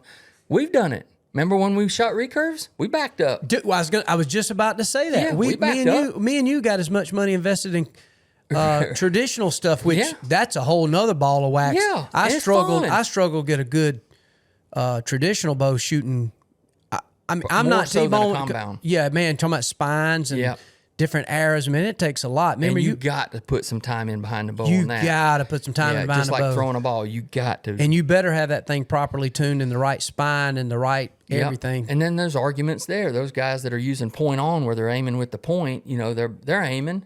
It's not really tradition. You're aiming. Whereas me and you made sure that we wanted to do it instinctive. We did it. Yes. Yeah. Like, granted, I'm not accurate at 40 or 50 yards, but everything that I shot recurve wise, I did just like I was throwing a ball. You know, like, hey, it feels right about right there. I wasn't aiming with nothing. So, you know, not to say that, you know, if it's legal, it all boils back down to this. If it's legal, because we've been around people that are mad at this, that, the other, we get all kinds of emails, we get comments and such. We get to hear it from all sides. Yeah. If it's legal and gets you in the woods, we're supportive of it. Or I am, I know. And I think I am you feel too, the same man. way. And I had to swallow some of my selfishness, and I realized that the biggest argument I had that I would say, like some of the people that argue against it, is the simple fact that I just wanted to make sure I killed it before they did. And if they're over there with a compound or even a rifle hunter, I struggled with it when I started getting into bow hunting. I wish the whole county would be just bow only. Why? Because I wanted to bow hunt, and I figured I'd have a better odds of that deer coming by me not getting shot with a 30-06. But even talking about the analogy between what Hoyt did on the crossbow hunters who bought their first archery equipment. Yep. And it was a crossbow that eventually, after a while, they bought a compound bow, and then later maybe even bought a trad bow. Well, same with us. The first weapon I ever had was not a compound bow. The first weapon I ever had was a 30-06 and a 22 long rifle. And Where did you go from there? You backed up? I backed up. And then once I felt like I was really efficient with a compound, I wanted the next challenge. So now I got in traditional. You and I both did around the same time. And remember the probably most invigorating phone call we've ever had when you shot that nice 8-pointer on your place. And then I turned around and killed a nice 8-pointer in Texas, and I shot a doe a couple years ago that's on YouTube. Yep. Bro, man, I literally thought that my wife should be in lingerie when I got home after shooting a doe. Like, I'm freaking Robin of Lockley. Woman, be ready. Lockley. The king is coming home. I want some Legolas. I want some shepherd's pie, and I want you in a T-shirt in the kitchen. Yes, and I was so happy. I called everybody I knew. Go shoot another 130, 140 with my compound. It's like, I might not even text you. Like, hey, how was your trip? Oh, I got a nice buck, man. What you been doing? You know, how's Archer? What's you know, you just bounce right off of it. And so, I do. Another analogy, whoever started shooting, or whoever started, if you play baseball, started hitting with a wooden bat facing Nolan Ryan or Pedro Martinez or freaking Steve, or Stoltze that pitched with the Braves. No, you started with a small T-ball bat on a tee. And aluminum bat. And you went on up. You got to start somewhere. And another thing too is every state has rules and regulations that you can only shoot so many deer. If you kill it with a rifle, a recurve, or what does it matter? That's the regulations. And if it gets to where it's a problem of when a crossbow season is or something like that, well, then you go to your legislature and you move it around a little bit. But if it's legal, don't condone it. Another thing is talking about like trail cameras, like, they're wanting. I see the points of, some of the times in the public ground out west that they're removing them because people are going high to the water holes and putting, trail cameras all around them, and it's causing the critters not to come to the water hole. So I see where that's a problem on public land sometimes. But when there are states that are where you want to do it, none in this county or nothing like that, I don't get that at all. Meaning, it's different than before we had a trail camera. Back in the day when, every one day during the week you take it off. Hey, I'm going scouting to see what the deer are on. And you go look, and are they eating on acorns this weekend? Where am I going to set up for this weekend? You did that. Yeah. Are they on crab apples? Are they on persimmons? Man, soft mass is done. I think they're down in this bottom. Long before food plots, long before baiting, we had to go out and do that. And I don't take anything away from that. I wouldn't change the way I grew up hunting. Right. Because, it helped build me as a hunter, and it's part of my pedigree. But I do like the things that are in place now, and because we do have great innovations like trail cameras, it's got me vested 12 months out of the year. Meaning, as my financial status is, and I can afford to, and I'm not going to put my family in ruins, I love planting a food plot. I love watching a trail camera 12 months out of the year so that I know what I'm hunting and go after a certain deer or try to strategize all year long. Whereas before, I'd start scouting a month before. Yes. Or, I wasn't even thinking about hunting turkey hunting, but I'm saying I wasn't thinking about deer hunting from when it ended in January till 1st of August. I was on to something else. Now we're just as excited about planting a food plot all year long, putting out some Big and J.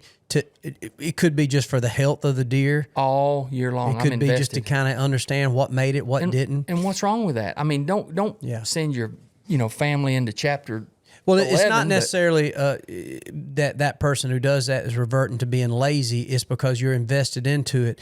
And looking back on what you're talking about, hunting persimmons, crab apples, kudzu, whatever it was, white oak acorns, which my success rate was just as good then as it is now in Georgia, where you can legally put out Big and J. And you don't know what you don't know. So we didn't know about that kind of stuff back then. We didn't know. I thought the Milo Hansen buck lived in Booger Bottom because I saw a tree about big as my leg rubbed. Absolutely. And couldn't believe I saw a 90-inch 8-pointer. And it was rubbing nice. That's what kept you in the tree stand. Yes. Because you're just, rather than like having a strategic, when you're going to the stand based off of the wind and stuff that you've seen on the apps that you've downloaded, now you're strategizing 2 weeks, 3 weeks before you even go into the woods. Whereas before, we'd check the sign that week. Like, I'd get off work on Friday, I'm going to the hunting club, and I'm going to sit and wait it out, grind it out, callus on my butt, hope this deer that I don't even know, I know it's a buck, I think it is, unless my buddy's playing a prank on me because I seen this rub on this tree. It may be a spike, it may be the Milo Hansen buck, like you said, but I'm going to sit and wait on him. Don't regret that at all, but that's all we knew back then. I mean, people that are listening to this podcast now probably never knew of that. They can't even imagine life without a cell phone, or much less without a trail camera. That's correct. But that got us to where we're at now. But that doesn't mean I don't regret that, but that don't mean that I don't want to go back to that. Or I mean, if I do, like we said earlier, you can back up. You can always back up. You can back up if you want to, but I don't want to. I enjoy this style of hunting because it makes me feel vested, and I know I use this all the time, but it increases the pride factor because you feel like you farmed or raised that deer because you knew he was there, you knew what size he was, you knew how old he was, and then you were knowledgeable enough to get him to his full potential, if that's your thing. That's correct. If that's your thing. It's nice to have all those tools. And it's fine that everybody has their thing. No, if it's legal, pop him. We're going to stop for a quick break, but please don't go anywhere. We got so much to come. A wingman flies close with unwavering dedication. At Folds of Honor, a wingman stands with families of America's fallen or disabled heroes. The burial flag given to their grieving family is folded 13 times. As a wingman, your $13 monthly donation provides scholarships to their spouses and children. 13 folds, $13. Become a wingman. Join today at foldsofhonor.org. Spandau Arms was founded with a simple idea. The best part of hunting isn't the gear, it's the memories. From the first rooster rise of the season in the tall grass to the last second opportunity on the target buck as sunset closes in. Spandau believes firearms should be built to perform, priced to be accessible, and designed to become an essential piece of your hunting story. Their lineup includes field-ready shotguns and precision-driven rifles built for hunters, competitors, and recreational shooters who know that quality and dependability matter more than the hype. Born from the experience of American hunters and crafted by generations of gunmakers, each Spandau firearm is built for real-world performance in the moments that matter. As a matter of fact, you bring up a good point. People are so quick based on what they like that they want to make a law to change it to just what they like. But That's then exactly right. In hypothetical situations is, what if somebody don't like your thought and then make your way and change the law to what you like? Now you have regulated, and we have so many laws and things out there. But something simple as a cell phone. I mean, obviously, we're Gen X. We grew up in the 70s and 80s. I mean, literally, we was outside, whatever you want to say. We're at that age now we can talk about, we walked to school. We hear the same stories or whatever. We rode our bikes to a friend's house. We played tackle man and football. We didn't have games. We didn't have this. We didn't have phones. However, when you look at where we're at with cell phones, we as adults, now 50-year-old men, understand that our cell phones become a problem, but we have to self-regulate. I'm not going to be the guy out there saying, we should make cell phones illegal. I have learned, no different than reading the Bible, good Lord gave us free will. We got to work on ourselves, not necessarily extra laws. So what I do every once in a while is, and you know, because everybody in this room and recording this podcast has tried to get me on a certain day. I don't have a certain day that I put it down, but for my own self, whatever it is, self-health, I just say, man, this thing has consumed me. Sometimes it's work, sometimes it's business, sometimes everybody can get to me. I need time to myself. So usually one day out of the week, this thing stays on my nightstand and I just leave it alone. And I think that's healthy for me, but that's a decision I made. That's right. I'm not, because I think that's healthy, go make a law that everybody on Wednesday, we make it a law. Yeah. People have to be more self-aware, because what you realize is most laws, unless it is danger, or in this case, in some guinea cases, maybe hurting the herd, hurting the flocks, hurting the fisheries.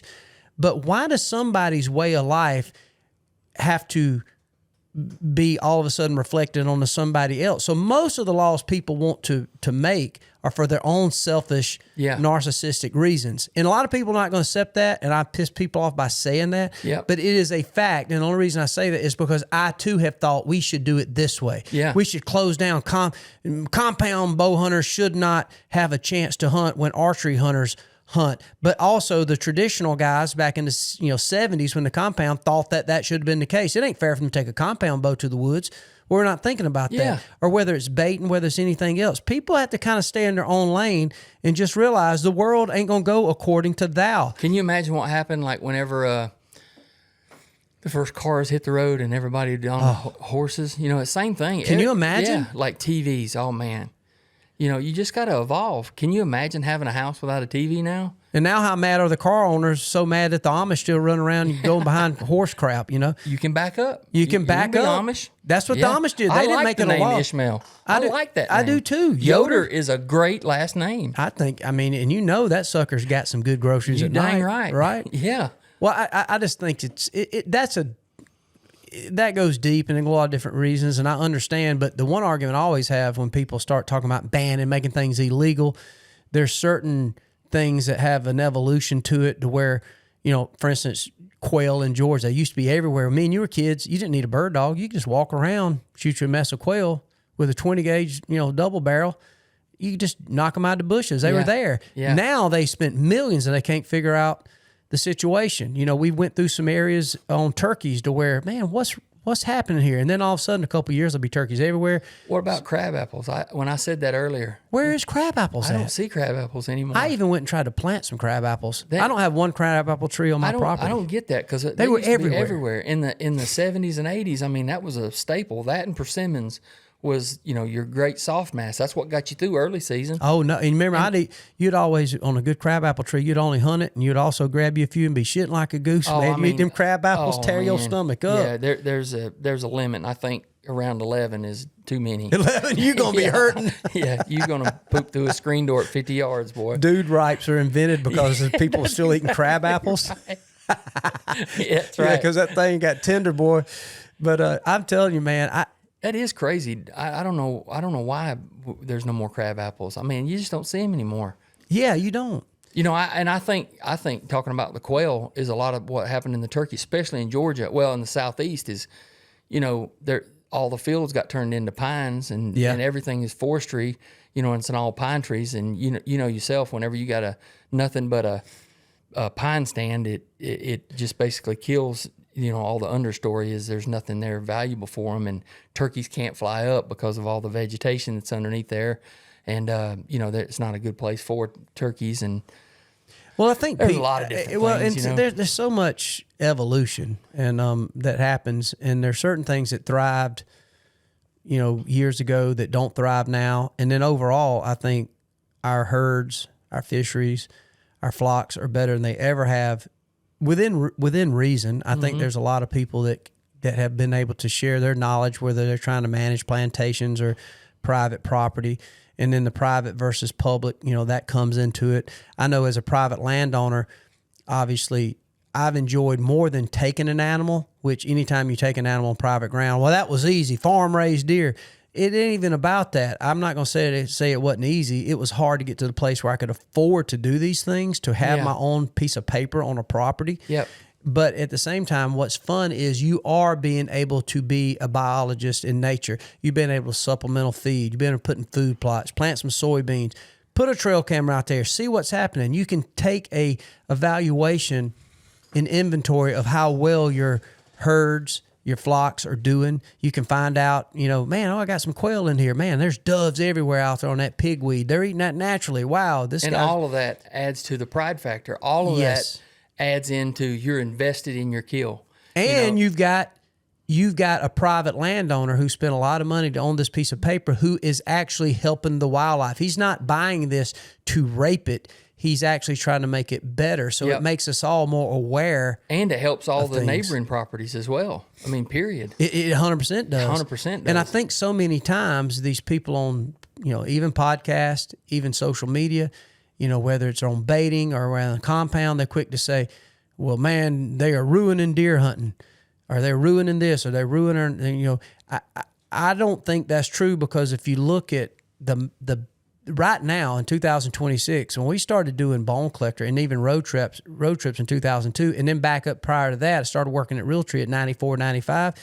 If you was killing a 160-inch deer with a bow and arrow, dude, you were the man. Very few 200-inch deer. Now every year there's a lot of 200-inch deer, even in states like Ohio, Illinois, Kansas. But aids in that is social media and the instant gratification. I was just going to say, not to interrupt you, but in Georgia, we all grew up hunting on public land. Like I went to Cedar Creek, Paulden Forest, West Point Management area. Big Liza or Big Laser. Big Laser, yeah. I've hunted all of them before, growing up, because we didn't have other places to go. And plus, they would give you extra tags when you'd hunt on them.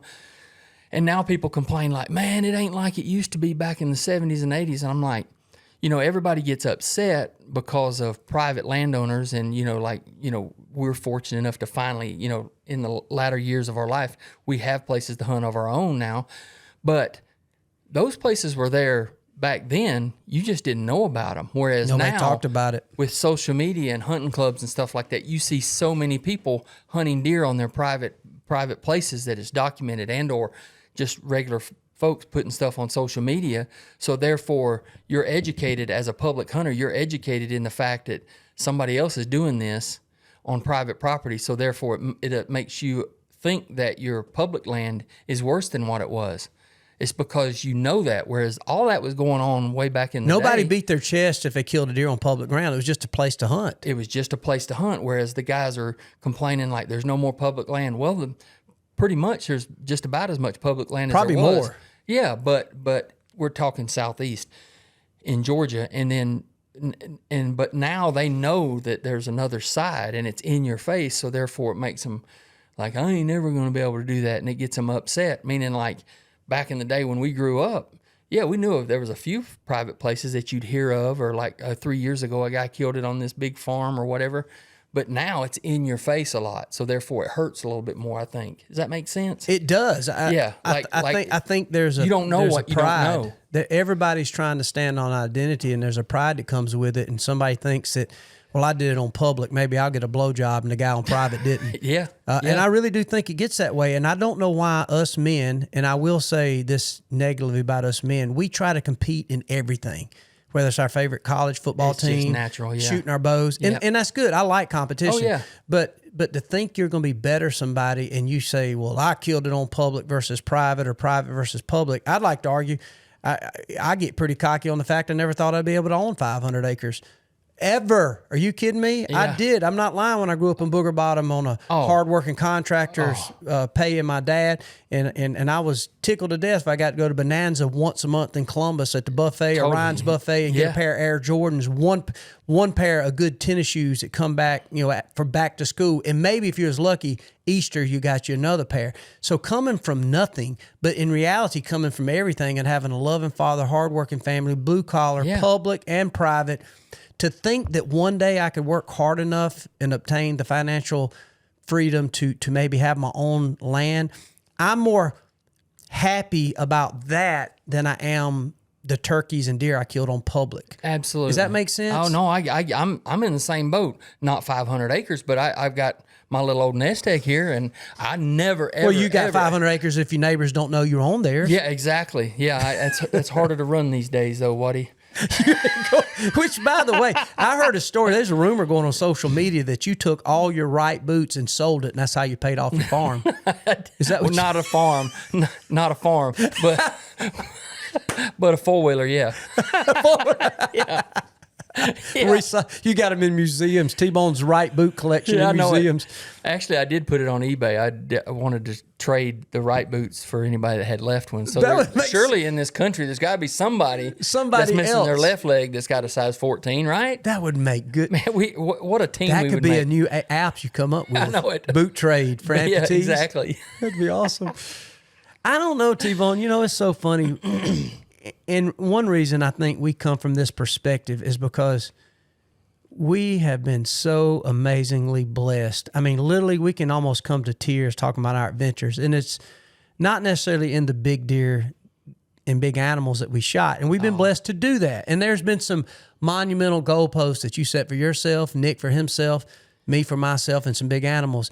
But what I get sentimental and get emotional is about the time that we've had in camps, the fun that we've had. And so overall, I'm not going to make it a rule that you can't go kill a 180. I'm not going to change the law. No. Well, anybody shoots a 180 is a dick. No, because I still want to shoot one. But what I will say is, if you think that's the end all and you think that's going to lead you to all the happiness, what I can say now being 53, my whole life being around hunting culture, it's all I've ever obsessed about, is I know for a fact, it's almost like a preacher talking about you can go out there and live a life of debauchery and you can go out there and live like a complete heathen. If you think that's going to lead to happiness, you're going to be wrong.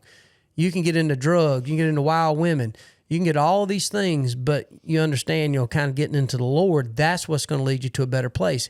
I think in a different way, hunting I've learned to where you can find great happiness in chasing big bucks. But if it's your end all, and if that's it, it leads to a quicker depression. And I think that's why we have so many people on podcasts, social media, spitting so much hate, because they're not even looking at it as a whole. They're really looking at it as a very me, myself, and I selfish nature. And they think, well, it's going to make it harder for me to get it if everybody else has the equal opportunity.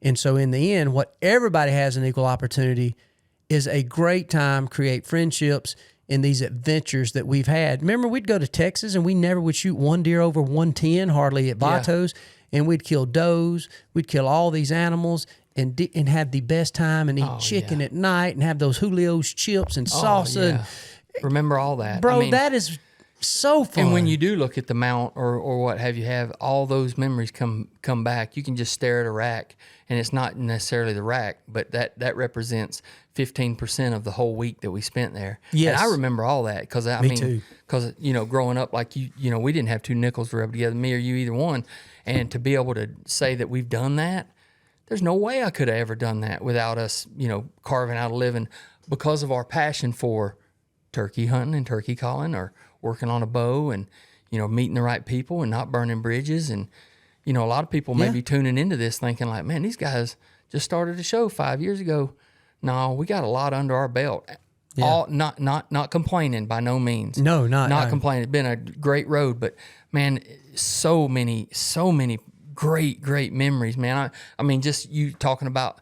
I mean, you can just say Julio's chips, and I can think of all kinds of different stories about that. And all the times we had at Vato, and the razor at Vatos, and that's all I had to say. That's all I had to say. That's all you had to say. But remember Jason LaRue? Jason LaRue, that was catcher so fun. Of the Cincinnati Reds. I just had this was before Bone Collector. I'd had a gastric bypass surgery and shot that buck, and well, even take it back. No, I think it was, yeah.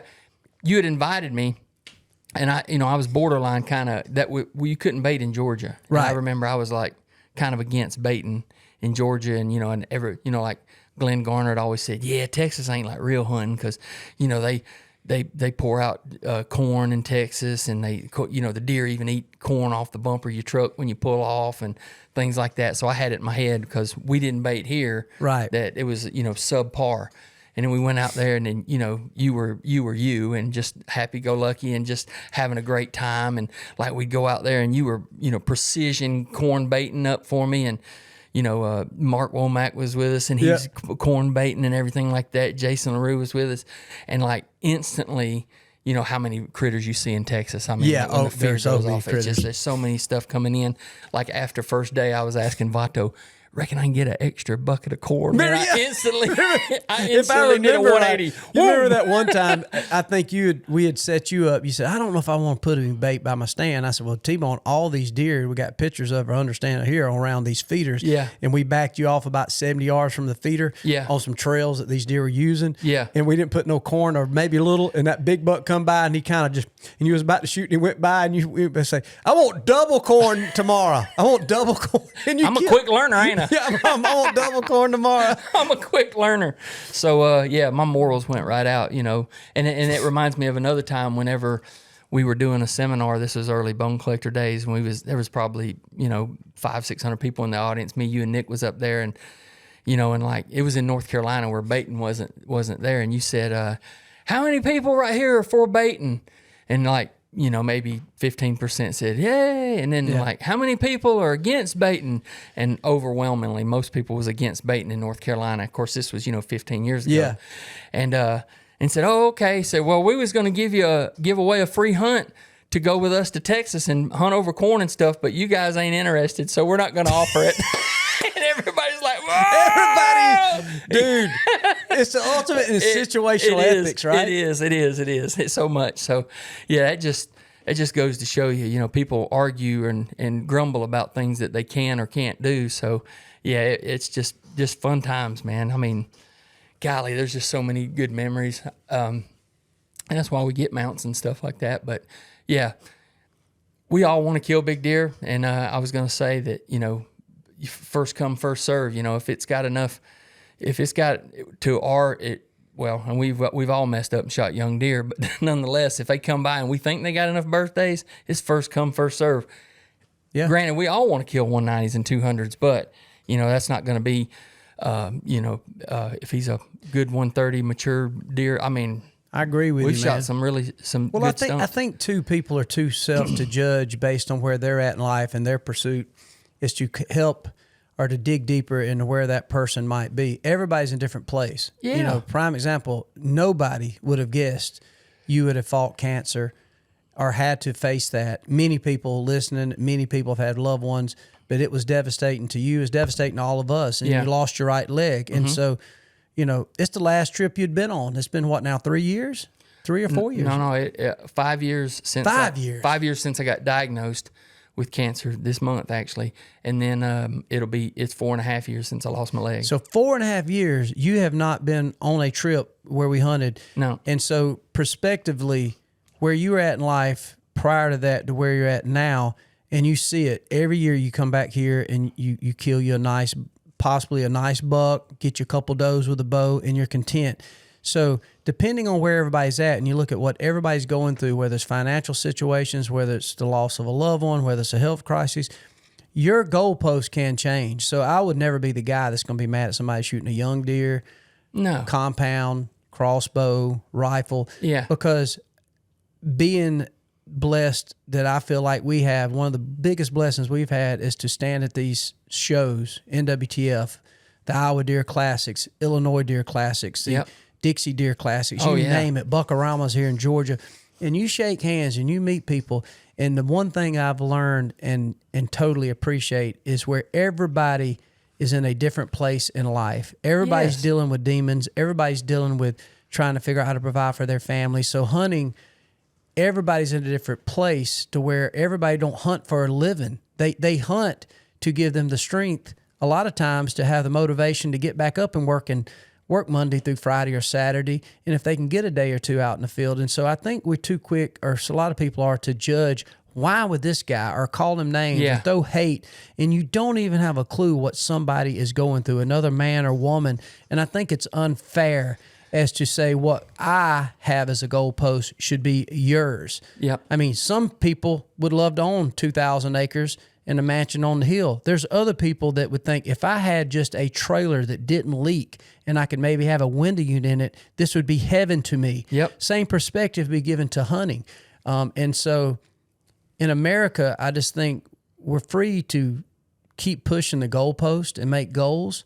But when we've checked off those goals and we're mad that everybody else's goals ain't ours we think that they're subordinate because they're not close to what we've achieved. Yeah. I think that is one of the most selfish, narcissistic traits that we have, and the hunting industry is full of it. And so I just have learned that the biggest thing that we've had a chance to accomplish is not necessarily the size of the deer. And we have shot some giant animals. We don't stand on it. No. We have, but if we wanted to kind of pull it out in sword fight, we've shot giant elk. I mean, once again, I've shot a 380 on public land in New Mexico. Yeah. I mean, we've shot 190-inch deer. We've shot giants in Kansas. We've shot 200-inch mule deer. We don't stand on that thing, and I was very excited, very blessed to get it. But what I have learned, those times that we've had, you mentioned when we started, it's like, remember we hunted in Indiana? We'd be up hunting, had the opportunity to kill nice Pope and Young bucks, but you was so excited about getting those smoked oysters. Yeah. Back at the Collins. Oh, no, yeah. And that, I mean, there's so many things. Like if you reminisce about that hunt, something that stood out is like, what do you think about it? Just for instance, that Indiana hunt. I remember before daylight, before time to go, the way we got woke up is to a Dale. Remember? Yeah, rolling in the deep. I mean, he would crank that up. I mean, he would. He would crank it up. Like he had a sound system. I'm talking about at 5 in the morning. At 5 in the morning, man. Putting that Under Armour on. Remember? Never have got a call back from Under Armour. I wish that you could run out there with that skin tight Under Armour and say, why won't they call me back, dude? I can't even get not even acknowledge. And then, knowing at lunch, and I forget the guy, Scooter, I believe his name was. Wasn't it Scooter? His brother-in-law, or that would do the cooking? It was Scooter. Scooter? Yeah, it was Scooter. Yeah.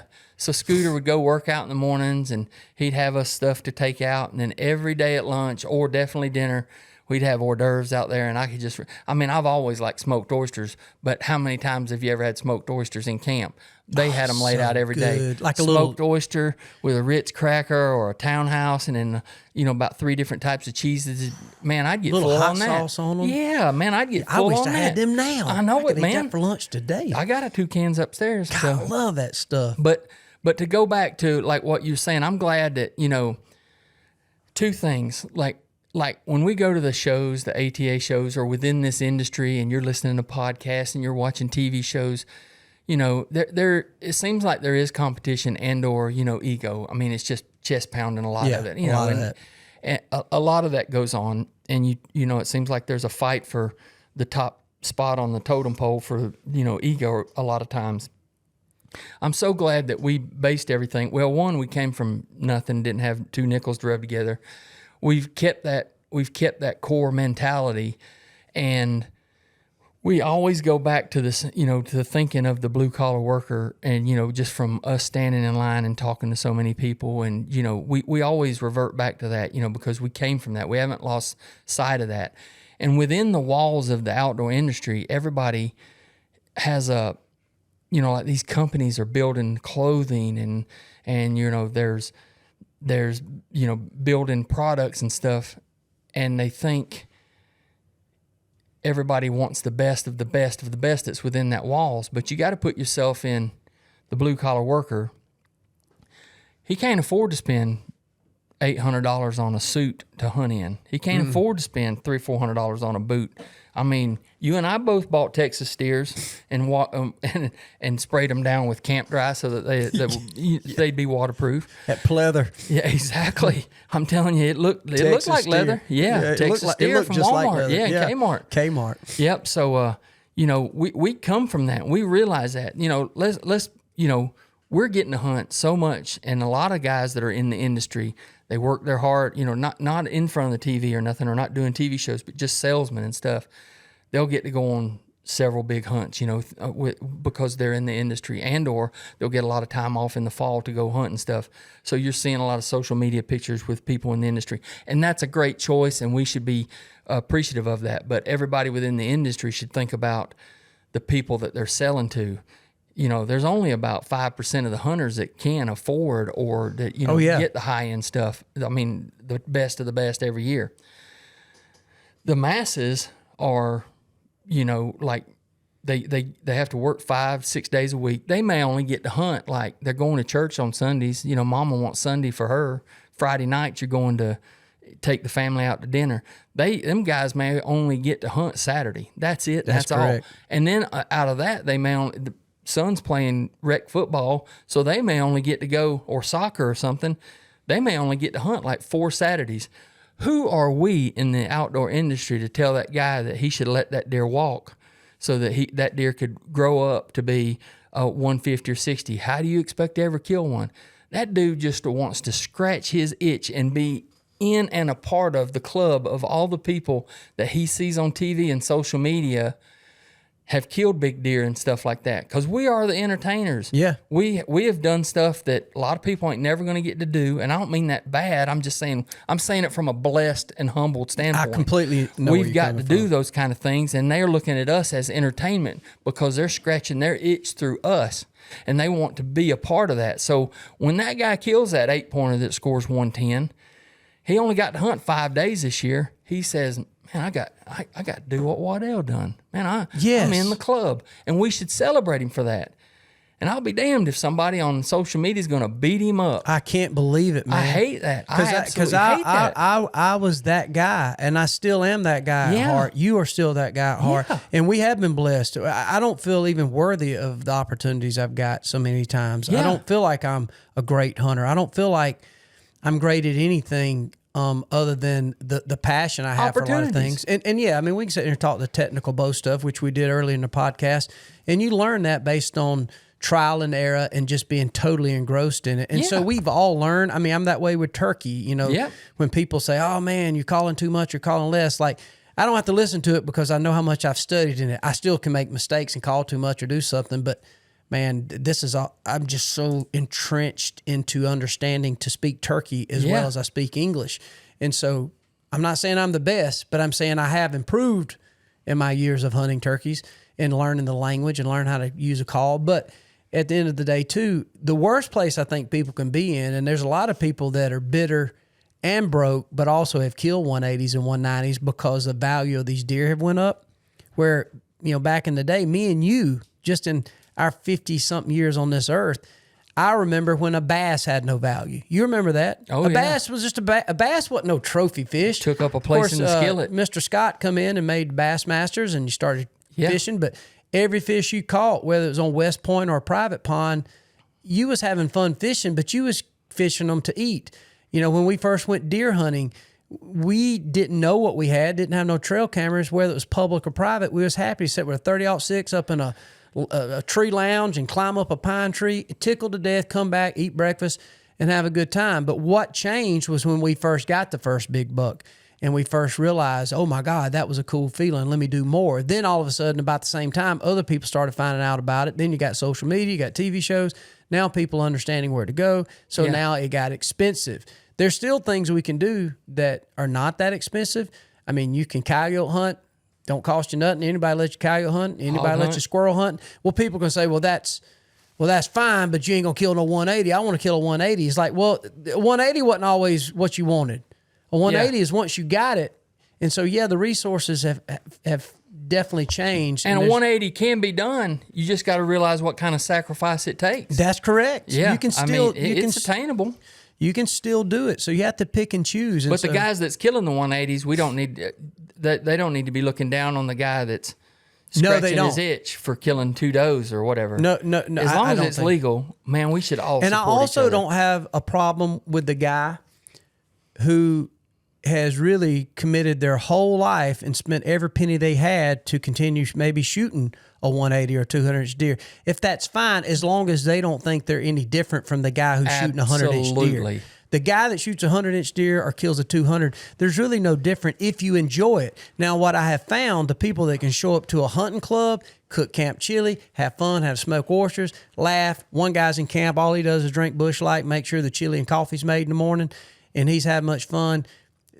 And they can still possibly have more fun than the guy that maybe gets to a point to where if it doesn't hit a certain standard of score that for them makes them happy, they start getting aggravated and bitter. So I think we have to be careful because I caught myself getting into it one time. Then I'm like, whoa. Yeah. I remember complaining like, man, biggest deer I got on my farm is 142. And then I replayed in my mind what I just said.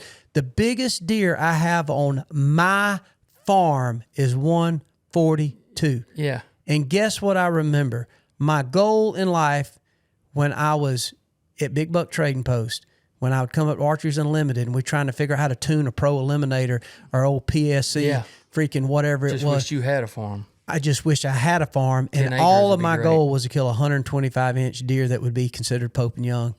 And now I'm complaining because I only got 140s on my farm in Georgia. Yep. I mean, I go back on all those big bucks my dad killed in Georgia that I thought were giants. If I put a score tape on them, they're probably 130s to 145. They're big bucks. Great memories, though. And so now we have pushed this to a limit of what's satisfactory. And so a lot of it ain't the problem with everybody else. A lot of the problem is in our own internal soul of how we view and what we think people are going to think of us if we do a certain thing. Yeah. And so I don't know how to change that. I hate to get deep into it, but you it's just worth got to talking talk about it. You just got to talk about it and let folks know where you stand and let folks know where it's good to be, where you can be on that. It's totally okay to chase the biggest stuff. You know, there's a lot of guys out there who do that, but how dare you look down at somebody for scratching their itch legally for the bare minimum? Well, it gets back. They ain't got the opportunities you do. It's almost, T-Bone, I think it was old Joby Martin. They were talking about in the Bible. You know, it really never talks about happiness. It talks a lot about joy. And if your true joy comes in chasing a 200-inch deer and you truly are fulfilled in joy in that goal or adventure, then you're doing it for the right reason. As you're long as you're fun. not sacrificing other more important things. I was going to say, life. you can walk past a lot of things. A lot of people think, well, it's drugs, it's alcohol, it's chasing wild women, you know, and there's things in my life I chased that I thought was going to be fun and good, and it led to depression and just stupid decisions. Yep.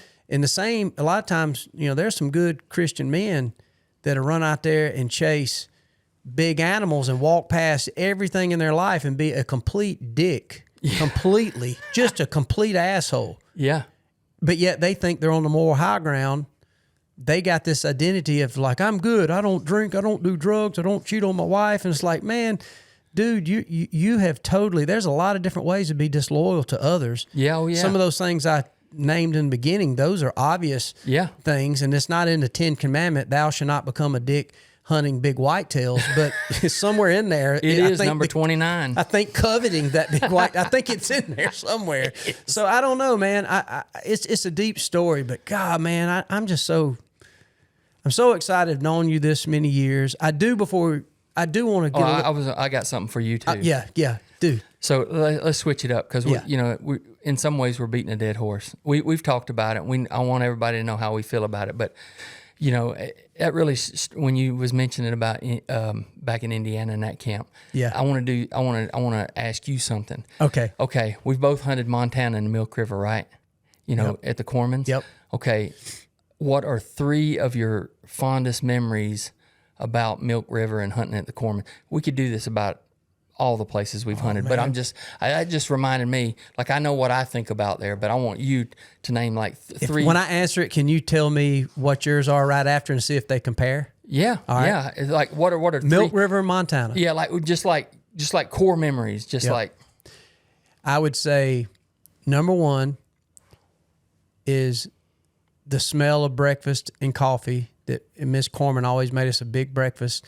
We'd have coffee and donuts in the morning before we went to go scout for deer. Or I thought that was when we came back. Well, well, a lot of times, you know, half the crew would sleep in because we didn't hunt the mornings. Yeah. No, I know. Because you'd go scout. Yeah, but we would go glass, and then the big breakfast would be when we got back. The big breakfast would be when you come back, Like say 9:30. 9:30. Yeah. Yeah. So at daylight, we'd all leave out. But remember, she would have like a little donut or something. You'd have a cup of coffee. Yep. Kind of ham it up around the table. Yep. But then we'd come back. She'd have a big spread, and we would eat and eat and eat, and then figure out which way the wind was blowing and which way we wanted to go in the evening. But I would say my fondest memories is sitting around with Miss Ann, Mr. Terry, which Miss Ann passed on. Terry's still doing pretty well, I think. And just hearing just the slow pace of the conversation, those ranching families, the Albises, the Bowmans, the Sunfords, and everybody would come together, and it felt like going back in time. And for my thought, just the food and sitting around that table at the Corman's house, and all of us going in there and staying in cots, all arm to arm, and laughing and going to sleep, all the farting, the snoring, Nick waking up in the morning, putting a deer costume in, deer tracker, everybody get up. First road trips, and literally just sitting down. Playing wiffle ball in the backyard. Playing wiffle ball in the backyard, shooting our bows in the middle of the day. And obviously, I think most people think it'd be the deer we killed out there, and that was certainly a bonus, but that's my fondest memories is those big foods. And people like Jesse Moorhead. Remember Jesse Moorhead ate like 18 biscuits? Yeah. And he ate every pancake. Those are so good sausage biscuits. Sausage and gravy. Yeah, Nick loves sausage and gravy. He does. I'm not a beer. I like it okay, but Nick is like. I don't think Mallory lets him eat sausage and gravy. He just waits till he gets around us and we're in deer camp. It's like he's cheating on her. It's like, dude, we're eating sausage and gravy every day. It ain't another woman. Can we go biscuits and gravy? Go getting a steak and cheese. Yeah. So what's some of your fondest memories? Yeah, and there's way more than 3. I just said 3 to get us on a roll, but mine is her homemade ranch dressing. Ain't that? Well, that's one. That's one. Yeah, it's so good. She had it in a bowl, and you'd lap it out with a soup ladle on your stuff, for supper and everything. Yeah. And Nick sold it too, man. He goes, dude, because Nick's been out there as much, if not more than any of us. And he said, dude, you're going to love this ranch dressing. I'm like, yeah, I like ranch dressing. And, I've made it homemade and stuff like that, but there's no little mama's love on there.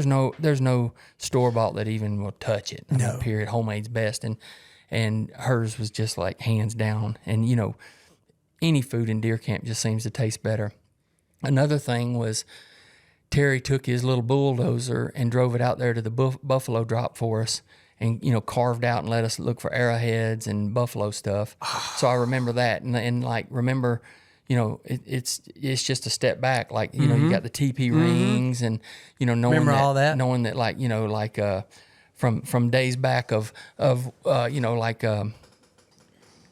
it?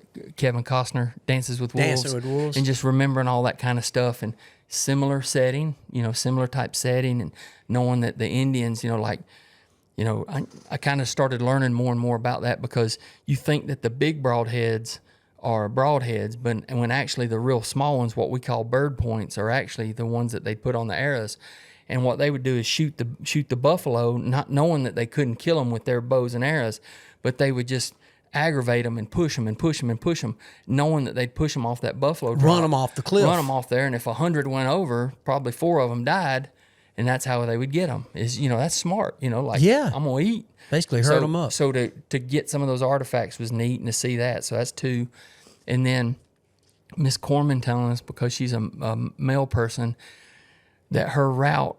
I may butcher these numbers, but it was 130 miles a day with 6 stops. Remember that? 6 stops. 6 stops and 130 miles. So probably one of the longest routes there is, but only 6 stops. And if I ain't mistaken, I'm probably butchering this. The Sunfords could probably straighten me out on this, but I think she only did it every other day because it was so long.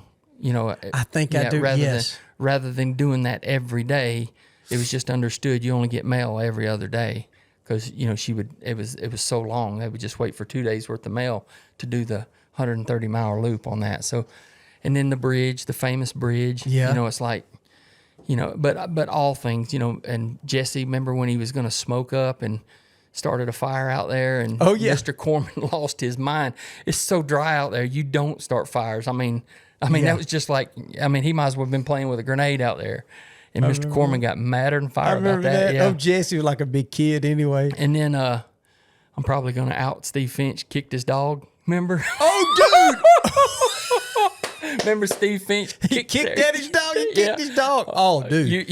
You might as well slap Miss Corman, man. I mean, Terry come unglued. And rightfully so, man. So Steve got his butt chewed out about that. And then, you know, they don't have psychologists and stuff out there. And Mr. Corman, we was skinning a deer, and he come down there with us, and you know he had a little bottle head in the. That's right. Yeah, and he you know, like you had to take a sip. Like he would get mad or upset. You know, like the celebratory. Guys were skinning the deer, and he'd pass that bottle around, and we'd all take a sip from it, and you know he'd air out his stuff that's on his brain. You know, it's like no women down here, and they don't see us drinking, and you know you're gonna take us a little nip and. You know, get things off our chest, and that you know that's old school. What my uncles and my dad and stuff would do way back in the day. So you didn't have alcohol in the house; you'd have it stashed. It was almost nobody knew about that. You know, that's the guys working on a car or putting new hydraulic hoses on the tractor or something. You do that. So yeah, those were all fond memories. And you see, people just think we're chasing antlers. And there's just so many things out there. I never thought about it, but we didn't even describe one of the deer, and we all killed nice bucks out there. And then the deer, like, it was such a cat and mouse chase. Like, they're in the alfalfa fields, and it's like going to Golden Corral buffet with your jaw wired shut, because you could see all these deer. But you couldn't do nothing within 50 yards of one was hard. So I don't know if you remember, me and Nick were out there, and I tried the bucket method. You remember me telling you about that? Like, you know, they'd always come out in the shade. Like, let's just say that the field that you'd be hunting would be like 8 or 10 acres. And they'd be coming out, and they'd come out into the shade. So when they'd come out into the shade, like, you just sit there for like 5 hours. Hope they come close. And that's all you could do. They knew something was weary. So what we did is I told Nick, I said, I'm going to try this. I took 5 of Mr. Corman's buckets. And when he dropped us off, I put those buckets out there to cut the field in half. So when the deer would come out, they'd see them buckets. They'd still come out, but it would cut that 10 acres down to about 3 acres. So they'd be looking at the bucket. They'd be looking at the bucket and stay away from it. So at least I had this to play with. I had 3 acres to play with. I ain't saying it worked to perfection because I didn't get to live out there or spend, you know. But that trip, I could tell that I could have dialed that process in with the bucket. I think you can now on that same. I didn't do the bucket, but we did dirty laundry because we kept getting winded. And I tried to take shirts and fabrics from different people, and I remember Eddie Salter's in camp, and I think I got a doe walking up and smelling, you know, like Eddie Salter's dirty underwear. Like I could not. I thought we can drive these deer down, and it did help. It did help, but that was the first time it ever hit me that whatever a scent of an old shirt of human stench on a dirty soiled shirt or jacket or whatever is not what spooked a deer. If anything, they'd get nervous, but they'd be curious. Yeah. Because that scent was dead. It's the live scent that comes off of breath. us. Yeah, breath, kind of thing, bacteria on our skin that they smell now. And remember when like it was so windy out there, a lot of times like a choke cherry bush would fall down, you know, and the leaves off the choke cherry because we was out there early in the season. Like there were so many deer, like you could squat down and then the browse line, like everything that was 5 foot and less, there was nothing. It looked like just a goat farm in the woods. But then when a leaf would fall into that, you know, like a whole limb would break off of a choke cherry bush, it was just like you threw out a bucket of corn. It was, I mean, like probably worse. I mean, they loved it. Like if you ever, I noticed when you trim a limb out, they'd come eat it. They'd come eat the limb at the bottom of the tree. They would in Wyoming a lot. I also remember too, Terry Corman told me I never saw him drink anything but black coffee. And I asked him if he ever drank water or Gatorade. He said, no, why would you? It's coffee. He drank hot coffee. Black coffee summer. All day, working on the farm, building a fence, thirsty, drank a cup of coffee. Ooh. That's all he drank. Ooh. Well, I mean, I seen him taking a little nap, you know what I mean? Other than he might have nipped on a little bit. Yeah, when you're getting the demons out, you get. Oh my God! Speaking of that, because I know we going long, and anytime me and you get a chance to reminisce, and we're gonna go long. What's one of your most memorable hunts you can think of? What was the hunt when you were first starting to hunt? Let's just call it on camera. Because I have my own favorite hunts, my T-Bone Turner favorite hunts. But what was a couple of your favorite hunts that you look back on? There's for yourself. Yeah, there's a lot of them. One of the ones I hadn't really talked about is at Milk River, actually. So I went out there, and this year I had bow hunted, didn't get it done. This was in 2003 or 4.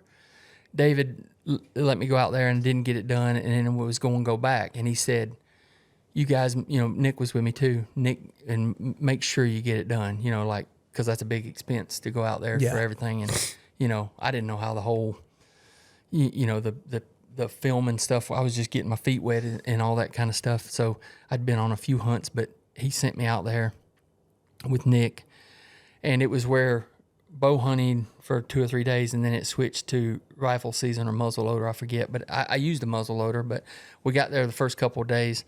And, Nick knows the place like the back of the hand. And we had this one place we were going to go into. And we had put the deer to bed, went in there. It took us, we left and walked around the edge of this pond or swamp. I can't tell you the name of the stand. You probably know it right off the hand. But we walked for like 45 minutes, not like a long walk, just a slow walk, because there was deer all in the alfalfa field. And we were going to slip up in the stand. So we go there, and he gets up in the stand, and the deer are out there all in there. And then I hand him up my bow and the camera and everything like that. We get up there, and we're getting settled in, and he's getting the camera ready, and he goes, "Dude, I forgot the tape." This was before we'd done all that. And Who was this videoing? Nick was videoing me, and he forgot a tape. So we didn't have no tape and no nothing. So all that was in vain. So we had to get down. But later in that week, it was like 65 and 70 degrees hunting. And then when it switched to muzzleloader, it dropped to like 15 degrees, and we got like 6 inches of snow. So we did the belly crawl and got on this. Well, it's right here behind me. This 12 pointer. Yes. Yeah. So that was a muzzleloader. I shot at my first muzzleloader deer. Period. 174 yards with a muzzleloader and laying in 6 inches of snow. So, yeah, that was pretty cool. I'm like, like all the stuff I've watched of Milk River, and man, I got to be a part of it. So that place was one of the coolest. All of our guys that work with us now, and we've been around now for nearly 20 years. But in the 10 years most of our guys have been here, they asked me more about Milk River. That was one of the most unbelievable fun places to hunt. It is, ever. yeah. I will say one of my, what my favorite hunt of yours is, and I remember I had never been this excited, but the first year of Bone Collector, you and Nick drove out to Iowa. Yeah. And y'all had a piece of property. I had to go hang some stands and kind of get a chance to hunt.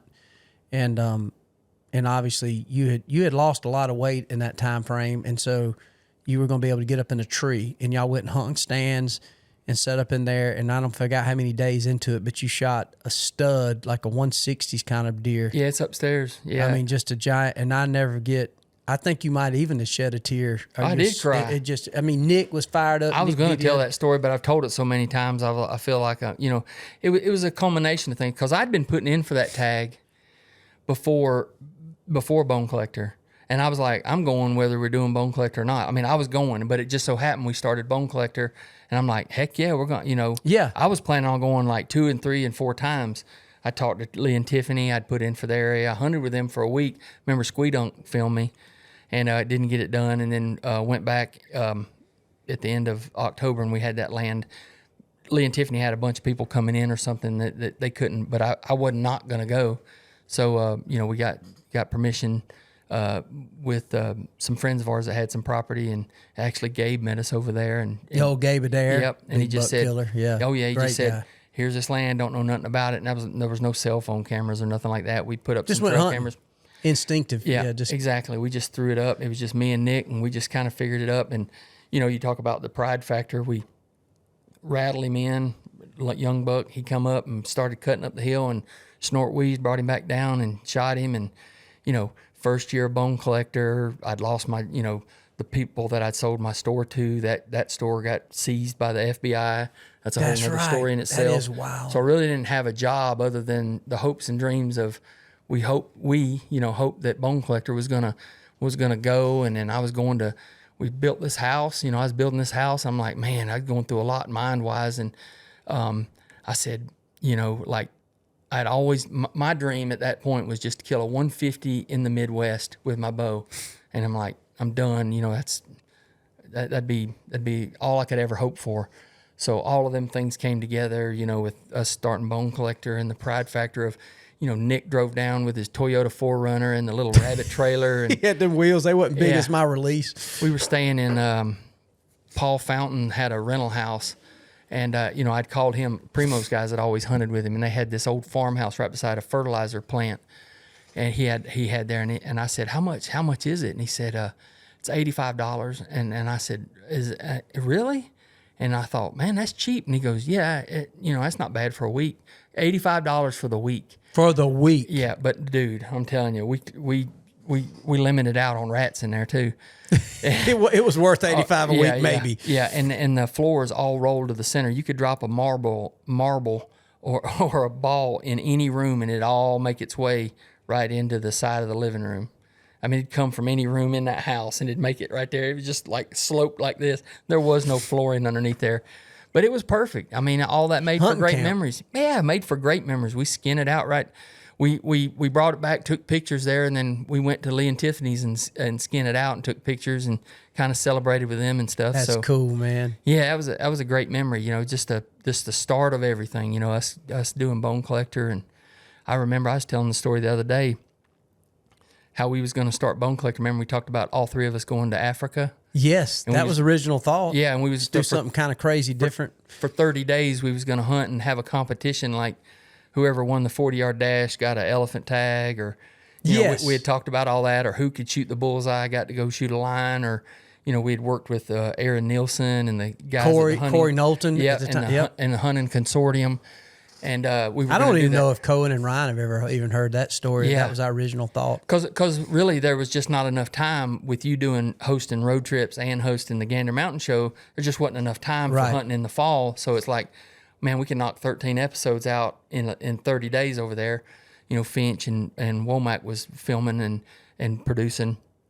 So right there, we'd got shots and all that kind of stuff. And then right there at the last minute, we kind of decided like, that ain't what we're about, you know, like blue collar, we need to focus on what we know and stuff. Yeah. So, and I'm glad we did change, but it was, I mean, that would have been fun too. But of course, Nick went over there for 30 days. Yeah, I was going to say, I went over there too to Botswana. Nick did go for 30 days. You went for a week. I went for, well, I was over there for about 13, 14, but Nick he did spend 30 days over there. Yeah. And Nick was in a different, going. Nick, and I can say this, and I haven't had a chance to sit down with Nick on a podcast on this particular show, but I want to kind of because obviously Nick's a big part of that, preferably, but also me, you, and Nick can sit down. God, would that be a good podcast? Just reminisce. All we got to do is tell stories and be able to show people. We could have part 5, 6, and 7. Oh, no doubt. You could just do a podcast just talking about our favorite hunts.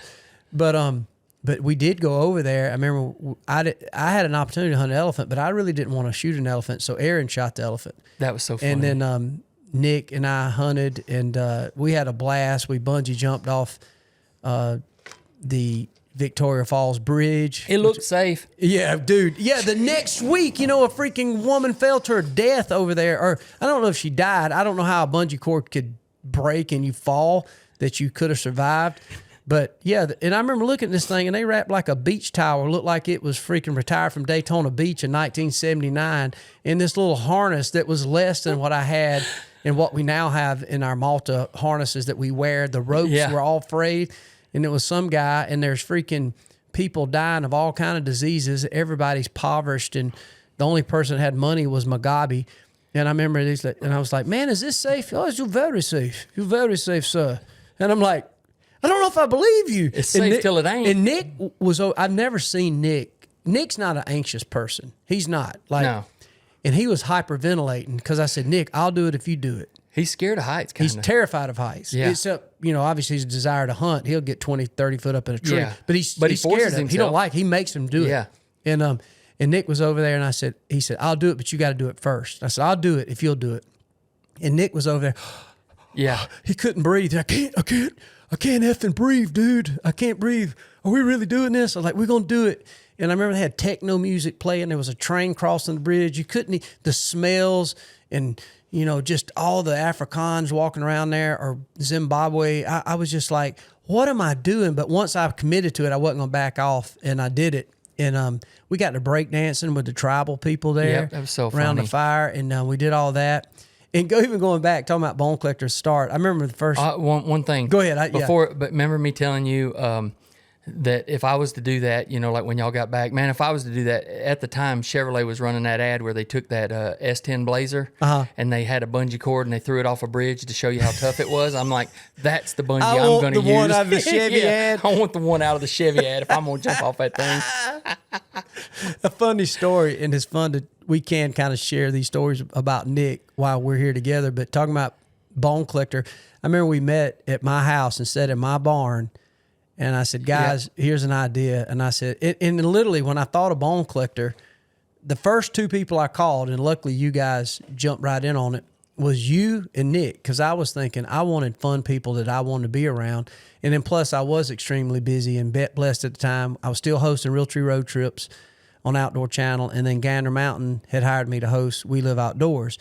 So I was already like, I didn't even have time to do anything. And on top of that, it was just promotions and appearances, and it was good. So it was a blessed time in my life, but it was also probably in one way, it was the best and worst time because everything was so crazy and the time was valuable. So I had this idea, and we talked about Bone Collector. And so the first thing I thought, I don't even know, because I was making some pretty decent money, mostly out of the Gander Mountain side of things. They were paying me very handsomely. Mm-hmm. But I knew that.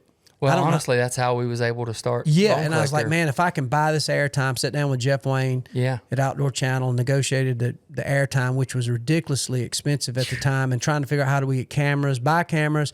I had been very lucky to work at Realtree, and so they, David and Bill had all that covered, and so now I'm on my own trying to figure out this. So my biggest concern was, well, how can I afford to get Nick and T-Bone to help me?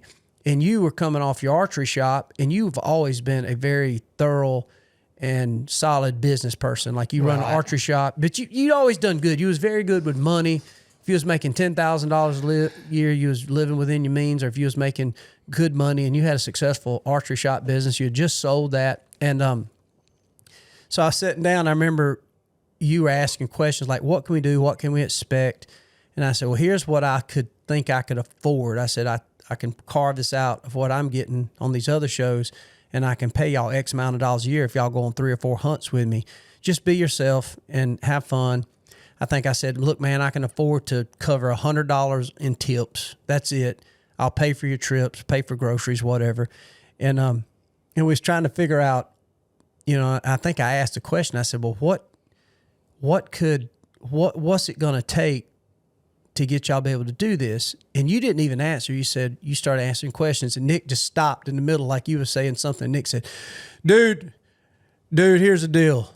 Most money I ever made in my life was $20,000 a year. If I can make about $25,000, preferably $30,000 a year, and if I can stay in y'all's houses from time to time, I'm in.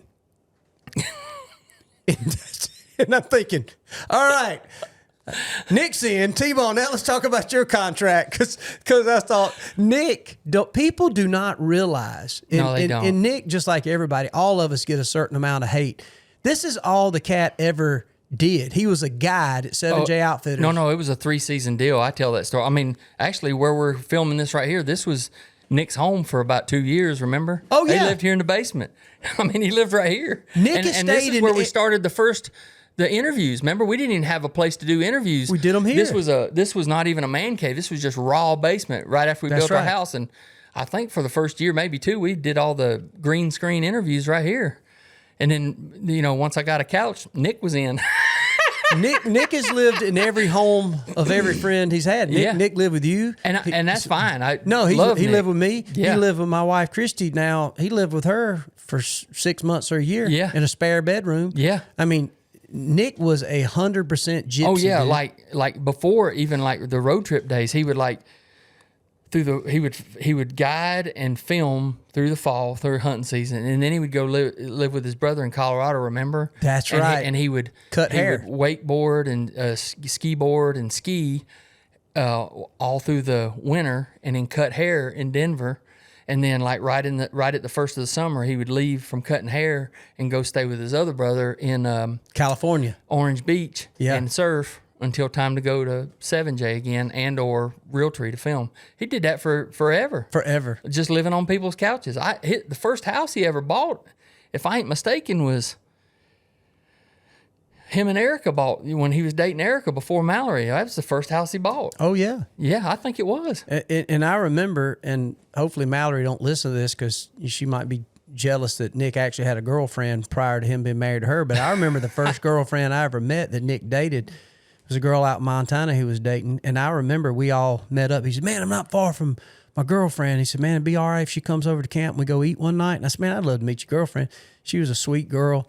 And I remember it was coming to a head to where Nick's gypsy lifestyle, this girl was ready to settle down, have a family. You know, we were in our mid-20s, pushing 30. Actually, back then, probably mid-20s. And I remember she said, Nick, like I overheard some of the conversations, like, you got to decide, you know, I love you or whatever, but this hunting thing. And so Nick's like, well, dude, you know, I'm a good man, but I like to hunt, you know, but I don't mind staying on somebody's couch or whatever. And so wasn't long after that, I asked Nick, I said, man, are you still with that girl? Nah, man, she moved on. I'm still staying with her. I think she's dating somebody else. I'm still staying in her house every once in a while. And he said, get this. She told me now she's dating this guy. She don't want me in that I can't stay there no more. He said, hey, man, I said, so you didn't want to change your lifestyle? No, dude. I mean, I'm not giving up. Man, I just freaking love what I do in my life. And Nick, in like, so many ways, I respect that. But Nick basically comes to us like, we can't be friends anymore. Like her boyfriend don't want me around. Her new boyfriend don't want me. He couldn't be buddies with her anymore. It's like, usually, Nick, that's the way it works in love and relationships. But honestly, we're all three wired that way. We're not jealous. We're all wired that way. We're not jealous at all. I mean, not even an ounce. I shouldn't say we're not wired from the standpoint of, you know, the sleeping on the couch. Me and you needed a little more structure than that. But I'm just saying from a jealous standpoint, no, not jealous at all. He Bro, was fine our life, 100%. And I'm not proud of many things. And people can throw shade at me and they can throw shade at you, Nick, all of us.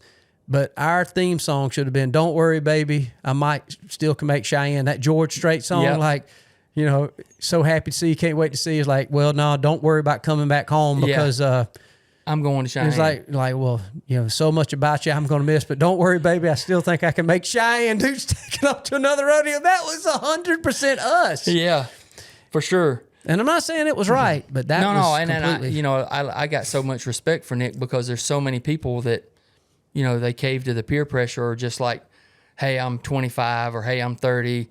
What's the thing? Everybody else is getting married and having kids. I got to get married and have kids. Nick held out for the dream. I mean, he held out for the dream. Fortunately, we all got to work it out to where all of it worked, but Nick held out for the dream. I mean, he did it better than I did. Yeah, he stayed true to his solid, solid what he was chasing and stuff like that. I was bad. I wanted my cake and eat it too, so I didn't make the best decisions. But Nick didn't. He's just like, well, I love his cake, but I still don't know what's right and wrong. I just try to do the best I can. Oh man, with my pea brain I got. That dude is a Renaissance man, and I love Nick for that. Oh, and Nick now, Nick's one of those guys. If he gets stressed, I don't see it. I'm sure he does, but he's still just kind of. He's a day by day. He just loves life, and if there's a hunt to be on, and there'll be times I'll be thinking, there's no way Nick can be there. And the biggest arguments I used to get in with Nick, and you remember this, because I'm not an over crazy planner, and maybe I get this from my dad. I'm not, and the reason is because if you make concrete plans, then if something better comes up, you got to stick with the plan. So I'd rather get right up to the moment, like, okay, next week the best thing to do is this. It's the best thing that comes, so let's stick to this thought and plan. Let's do it. But I remember Nick would sit down every year and go through the hunt schedule, like, T-Bone, I got this spot, and you and Nick would always have a spot, like, hey man, I talked to this guy in Kentucky. He's interested in doing a show, and I got a cousin over here. He's got 400 acres. I think we could probably get 120, 30-inch deer. Like, do you think he could come? Could I send a cameraman? Will he let you hunt? What's he want to charge? And I was that was my job to figure out, okay, what's the budget? And then I started getting all these opportunities, whether it be the Navajo Indian Reservation and Jeff Cole and Gloria being able to give us a tag or two if we'd go do certain things for them. Fantastic or relationship. maybe we'd get a discount and stuff. Oh, it's been a great relationship. And so Nick, so I was like, so y'all pick, if y'all want to pick, I got these opportunities. If one of y'all want to do this, and you were the quick to say, man, I'd love to do that, but I can't do this and that. So I'll go up and hunt Kansas, with the whitetail hunt property guys. And I would love to get back to Vatos. I'll do that in December. So here's my 4 hunts. And Nick be like, okay, well, I'll do this, this, this, this, this, and this, and this. I'm like, well, Nick, that's 10 hunts. I'm like, and first of all, how are you going to go to Alaska and hunt a moose when that's the same week as the Navajo? How are you going to do the Navajo hunt and do Alaska? Oh, I can kill the moose in well, 3 dude, days. I figure, if I kill one in 2 days, I can still get back and have 4 days of hunt. I'm like, Nick, that's not going to work. It's going to take you 2 days to get to Alaska. What do you mean, dude? You don't think I can do it? I'm like, Nick, I'm not going to gamble on a tag like that. So he would want to be everywhere. Oh, He'd want to be in Oklahoma and Kansas. He'd have 1 foot in both states trying to figure out how. He was completely, we started calling him Game Hog back then. Yeah. And he still is. But the dude would give you the shirt off his back. I was thinking earlier, too, about the Texas Vato hunt. Like the wind wasn't good for a place that I had hunted one evening, and I really liked that place. And then, there's so many stands, and we were just there to kill a bunch of deer. And, I wasn't going to go to that spot the next morning. I was going somewhere else. So the next morning, Vato took Nick and put him in where I was at the night before. Remember that? Where's going at? Does this sound familiar? Nick put going in there. And then, or Vato put Nick in there. Vato put Nick in there, and he killed 3 or 4 deer that morning or whatever. And I was upset because I was kind of saving that spot for the next evening or for the wind to be right or something like that. Overthinking Texas, basically. You know how Texas is. Overthinking I'm like, Texas. yeah. Yeah, so I get back, and I said, where was you hunting? He goes, I hunted in your spot. And he goes, you don't hold spots here in Texas. You can't put a hold on a spot. I'm going there. Nick did that to me this year at Blake's Ranch. Zero exaggeration. Cohen and I went to the stand. We called it the tractor plot. And Blake said, man, I think you ought to go in there. He said, man, I just know there's some big deer in there. And Blake don't run trail cameras he does sometimes, but for our annual hunt, he never runs trail camera because he wants it to be old school like we talked about. I know there's good deer in these spots. So he sends me and Cohen in there, and a wind was kind of shady for both spots. So Cohen and I sat on the far side of the field, really kind of a scouting trip to see what was coming into this field. Well, sure enough, we see this giant buck. And so the next day, the deer spooked. He ended up I don't forgot what happened. Maybe we tried to snort wheeze him in. I forgot what all happened. But me and Cohen both left look, let's tomorrow evening we'll come back in here, possibly. And so let's we told everybody about this big deer. Cohen showed the footage, and Blake that's a giant deer. And Nick's like, dude, where's that at? That's a big dang deer, And so Eric Dunn, we had some other buddies in camp. And so in my mind, I was thinking, all right, this is a good spot, but there was a stand across the field that I figured would work good. And so we were thinking, so we went and put some corn over there and some Big and J on that side to try to get them because we knew the wind was going to be there. So in our mind, okay, now we got an option. So within a day, we need to get back and hunt this deer. Let's let him get settled in this field. And overthought it completely in my mind. I overthought it. I was looking at the wind, we bumped a deer and this stuff, and let's just give it a day, or let's give it a day rest. That was the conclusion. Cole and I said, let's give it a day rest. Let's come back in there. Either me or Eric could kill this deer. Nick had already had him a couple spots. So anyway, Blake, we had our little camp meeting. Blake said, man, there's a plot over here we call Zuma Field, which is Gwen's son. He said, there's been some good deer. We ain't been over there. You ought to go over there. I know there's some mature deer over there. So sure enough, that same night, we go over there and thinking, and you can kill 2 bucks in Oklahoma. Sure. So me and Cohen had this beautiful 135-inch 8-pointer come by, and I smoked him. So I'm on cloud 9. Well, I didn't know this. Well, when we come back, Nick said, dude, I shot a giant. I'm like, oh my God. So we're all excited up until the point, where'd you shoot him? He said, the tractor field. I said, you went to the tractor field? Yeah, dude. You wasn't going. And he killed the freaking deer in the stand. He killed it in the same stand, but he had went out midday with Blake and was like, and Blake said, yeah, he saw that big deer in here. I think he's probably hitting this place now. Nick just completely went in there and did just like he did at Vato's. But he's I a can see Blake. I can see Blake kind of doing it for the tension. Oh, he loved instigating that stuff. But I still will say, we killed a deer called the highbrow buck that the year before Nick couldn't get his bow drawn. So we went back down in there, and Nick would not acknowledge. So we sitting there, and we had a couple nice mature bucks come out in this huge food plot. This food plot must be 20 acres. And it might not be that big, but it's at least 10, 15. And anyway, we see these big mature deer, and a couple of them are kind of going to us. And all of a sudden, Cohen says, "Big buck in the field. Just walk out in the field." And he's zooming in, and I look, and I get my binoculars and look.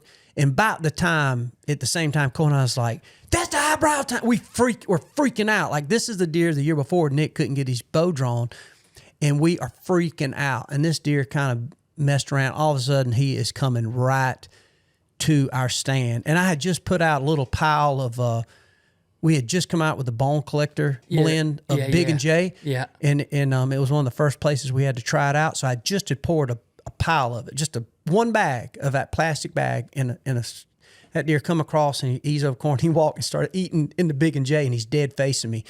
Long story short, I got him killed and right there dead. So me and Cohen are freaking out. One is it's a stud of a buck. Second of all, we know that this is a deer. And so I'm like, "Thank you, Blake. And thank you most of all, Nick Munt, for being too weak to draw your bow last year." So we get back and we're Cohen's video, and this deer's in the back of the truck. And Cohen, you hear about the camera, he's like, "Nick, what deer is this?" And he's like, "I don't know. Looks like a big 9 to me, man. It's a good deer. Big bright." And he's like, "No, what deer is it?" He said, "That's the deer." No guarantee that's the same deer. It was.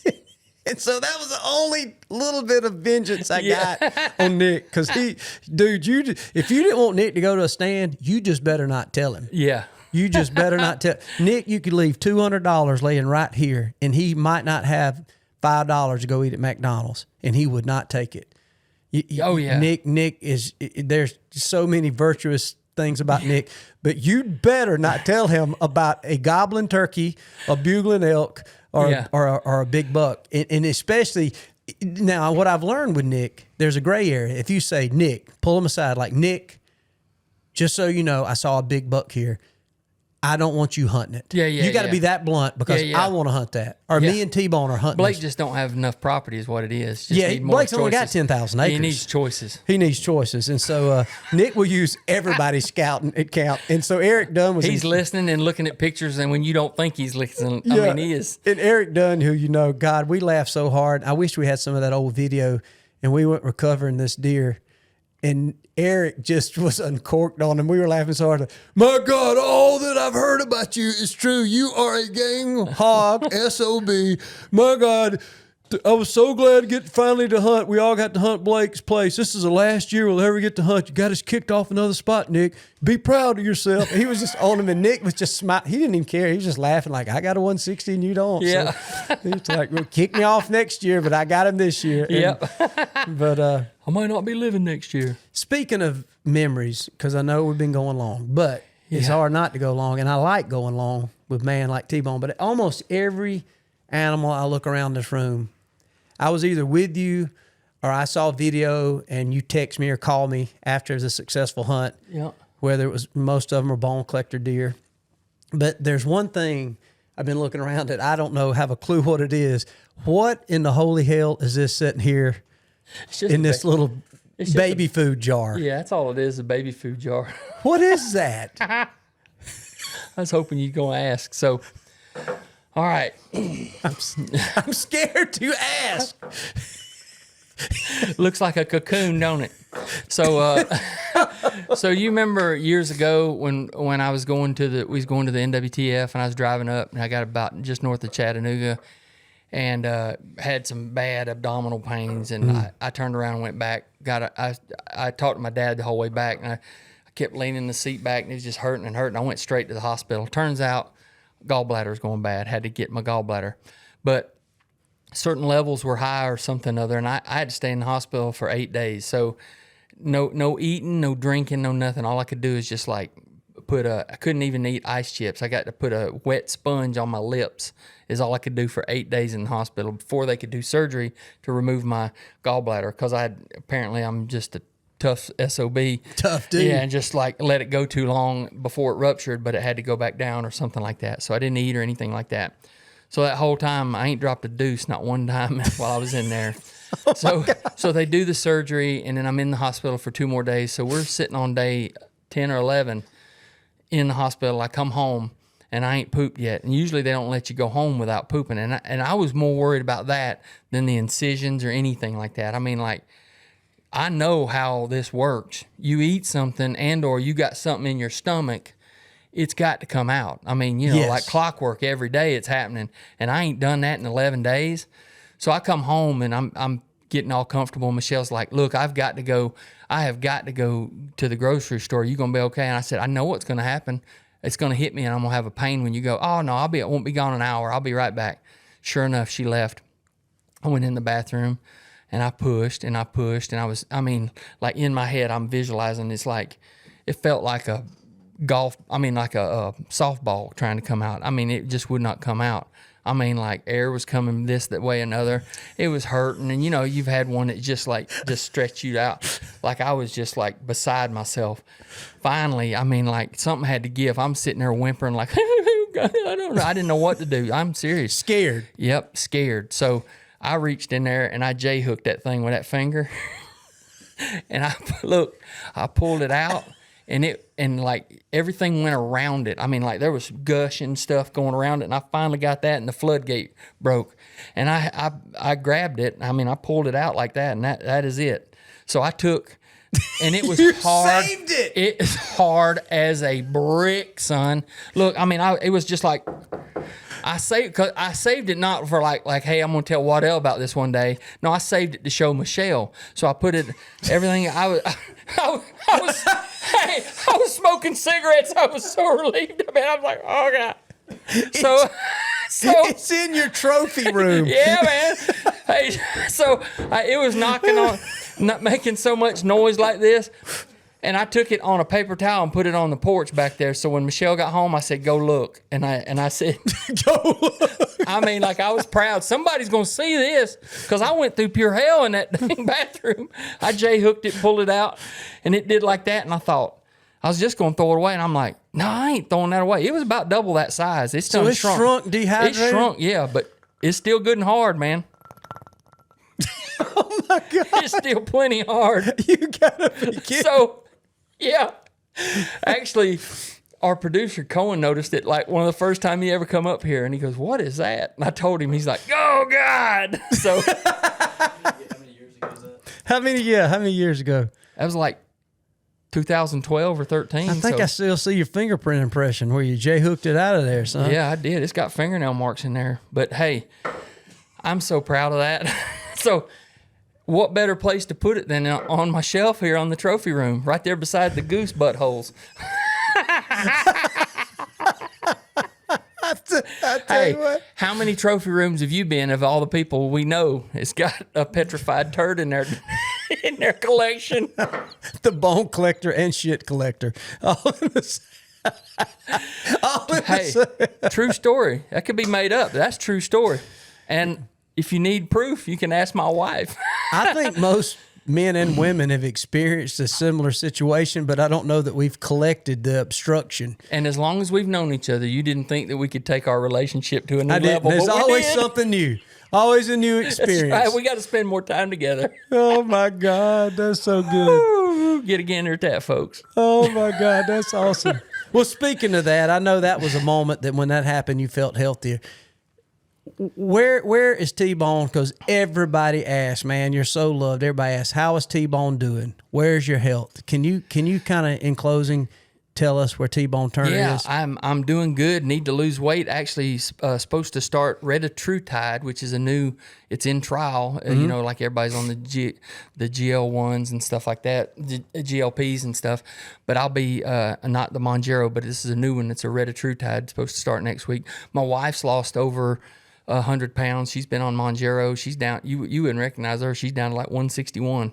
Holy cow, yeah, man. Michelle's lost a lot of weight. Michelle is like a supermodel now. Yeah, I've been seeing, I've been so proud of her. Yep. So I'm supposed to start that. But yeah, I just went last week, actually. Went to Emory Winship Cancer Center and did all my scans and blood work and was up there the whole day. I have to do it every 6 months now and no sign of cancer. They don't ever like to say cancer-free because the type of cancer I had, myxofibrosarcoma, is pretty, it's pretty high evasive type of coming back. Yeah. And so we've done real good to, but no avoid signs, no of sign of cancer on that. So Amen. we're good we'll just go another 6 months and just living our life to the fullest. So yeah, I just need to lose some weight, but other than that, I'm So good to you're go. saying, and I know we had a podcast before. We were talking about at one time Blue Cross Blue Shield was funny about the whole prosthetic, Yep. but you do have that prosthetic. I got a leg. I'm just too top heavy.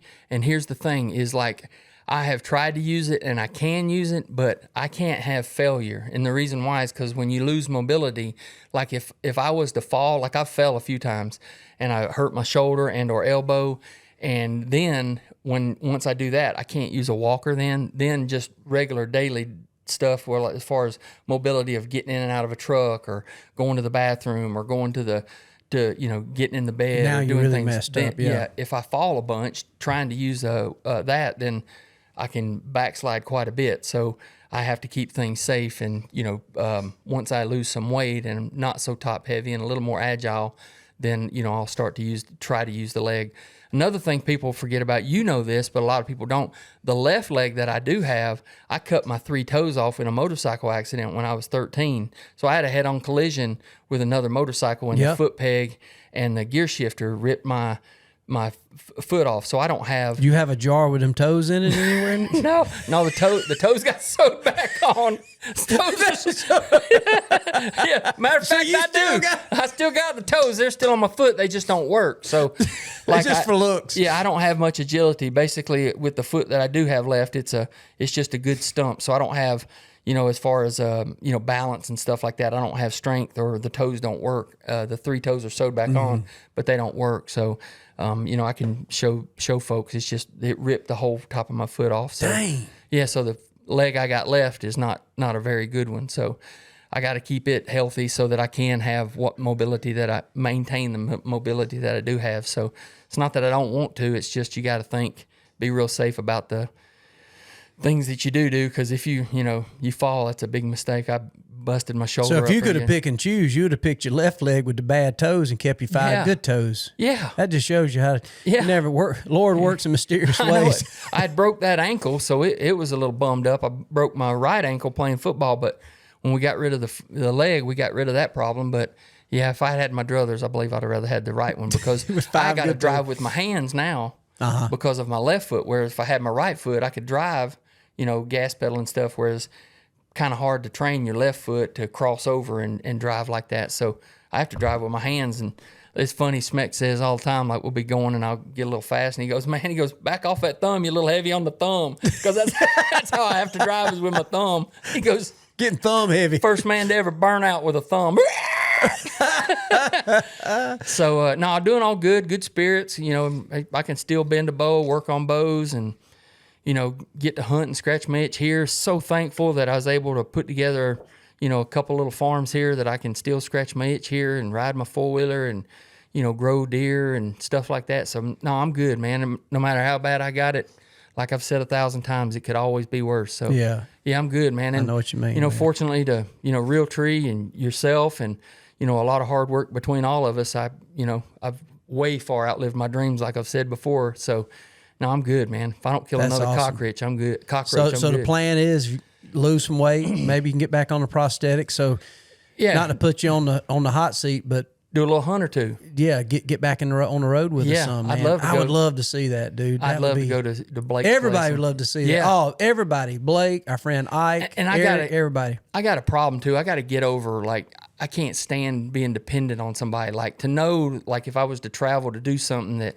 there'd be so many people depending on me to do stuff. And, like, I have a hard time feeling like I'm a burden to somebody. I don't want to burden someone. Not for something that, it's not like I want to go kill a deer. I'd like to just go hang out in camp. You know what I'm saying? So, the hunting part would be just, that's what I miss the most. Can you promise me, though, when you get back and you lose that weight, that you can shoot a deer out from under Nick? Like I promise we can let his deer stand, like say, hey, man, we're going to set off this evening and slide you in there. Absolutely my pleasure. That would be fun, wouldn't it? Yeah, absolutely my pleasure. And I've got more.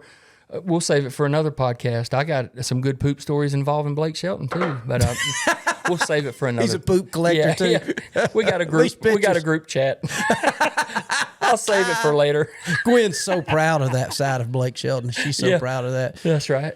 Well, dude, there ain't nothing more than I would love to see, and really everybody's been a fan of T-Bone Turner, Bone Collector. We would love to see you get back on hunt. So I would love to see that happen. I promise you, once I feel comfortable and that I'm not so much of a burden on folks or anything like that, and I feel comfortable with it, I promise you I'll be out there. And if for nothing else, just to be the camp clown. I promise you, I love that. That's the good news is we built our career on camps and fun and adventure, and some of them end up we fill some tags. Yeah. Usually one of us three is going to fill a tag, if not all of us. Yep. And so obviously I'm the same way. I just enjoy.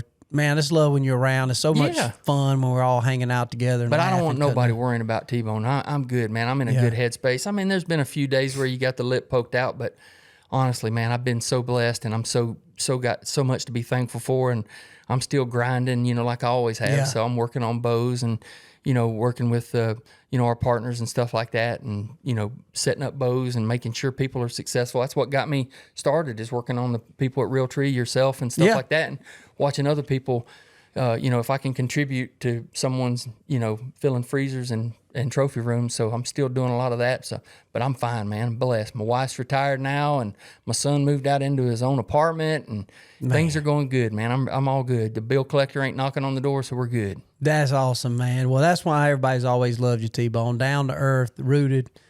You got an unbelievable foundation, and I think that's why it's worked this many years, just of all of us working together. We didn't come from a lot, but we were blessed to have a good raising and understand to appreciate the things we have had, and nobody exemplifies that better than T-Bone Turner. And so I'm glad you said that on the podcast, because I think now we're going to hold you to it, man. If we have to come up here and whatever it takes, because there would be nothing better. And I promise you, we got some good spots that I know we can get you in on. Yeah. It'd be so much fun. And, and the way the ground blind hunting is now, I love it. It's proven that you can get anything. You ain't got to have to be 20 foot up a tree. I still love it. I still love a lock on stand, but you don't have to be that way now. We've proved a lot what you can get by with now, but I can't thank you enough for your time. I can't thank you enough, too. I got my brand new Hoyt that you have rigged up for me. You laid it here right before we started the podcast, so I'm going to shoot air through that and take it on home and get me a sight put on it and get on down the road, buddy. Well, thank you for all you've done for us, man. I appreciate it. Appreciate your friendship and, inviting me and Nick to be a part of this, and plus all the guys that work for Bone Collector. We appreciate it, yeah. Well, it's been a blessing, man. We've had some amazing memories, and I'm sure we talked 2.5, 3 hours, but this will be a what's crazy is we could talk all day sitting right here and never run out of stories. Oh, no, we've covered politics, we've covered bows, arrows, talked a little bit about rifle, optics. We've talked about condoms and J-hook and turds. We're exactly. The weights and spines of arrows. Covered cancer and all. They don't do this on every podcast. No, that's right. Oh, man. Well, I appreciate you, T-Bone. Yes, love you, and can't wait to get you back on the road with us some and go whack a few deer, man, because I know when old deer comes out on T-Bone and he's in the archery range, you can get a range on him, son. You might as well get the skillet hot and call it a taxidermist. That's what I love about T-Bone, too. So certainly try. Well, take care, buddy. Love you, man. Appreciate you. Love you, too, buddy. Yep. Thank you, T-Bone.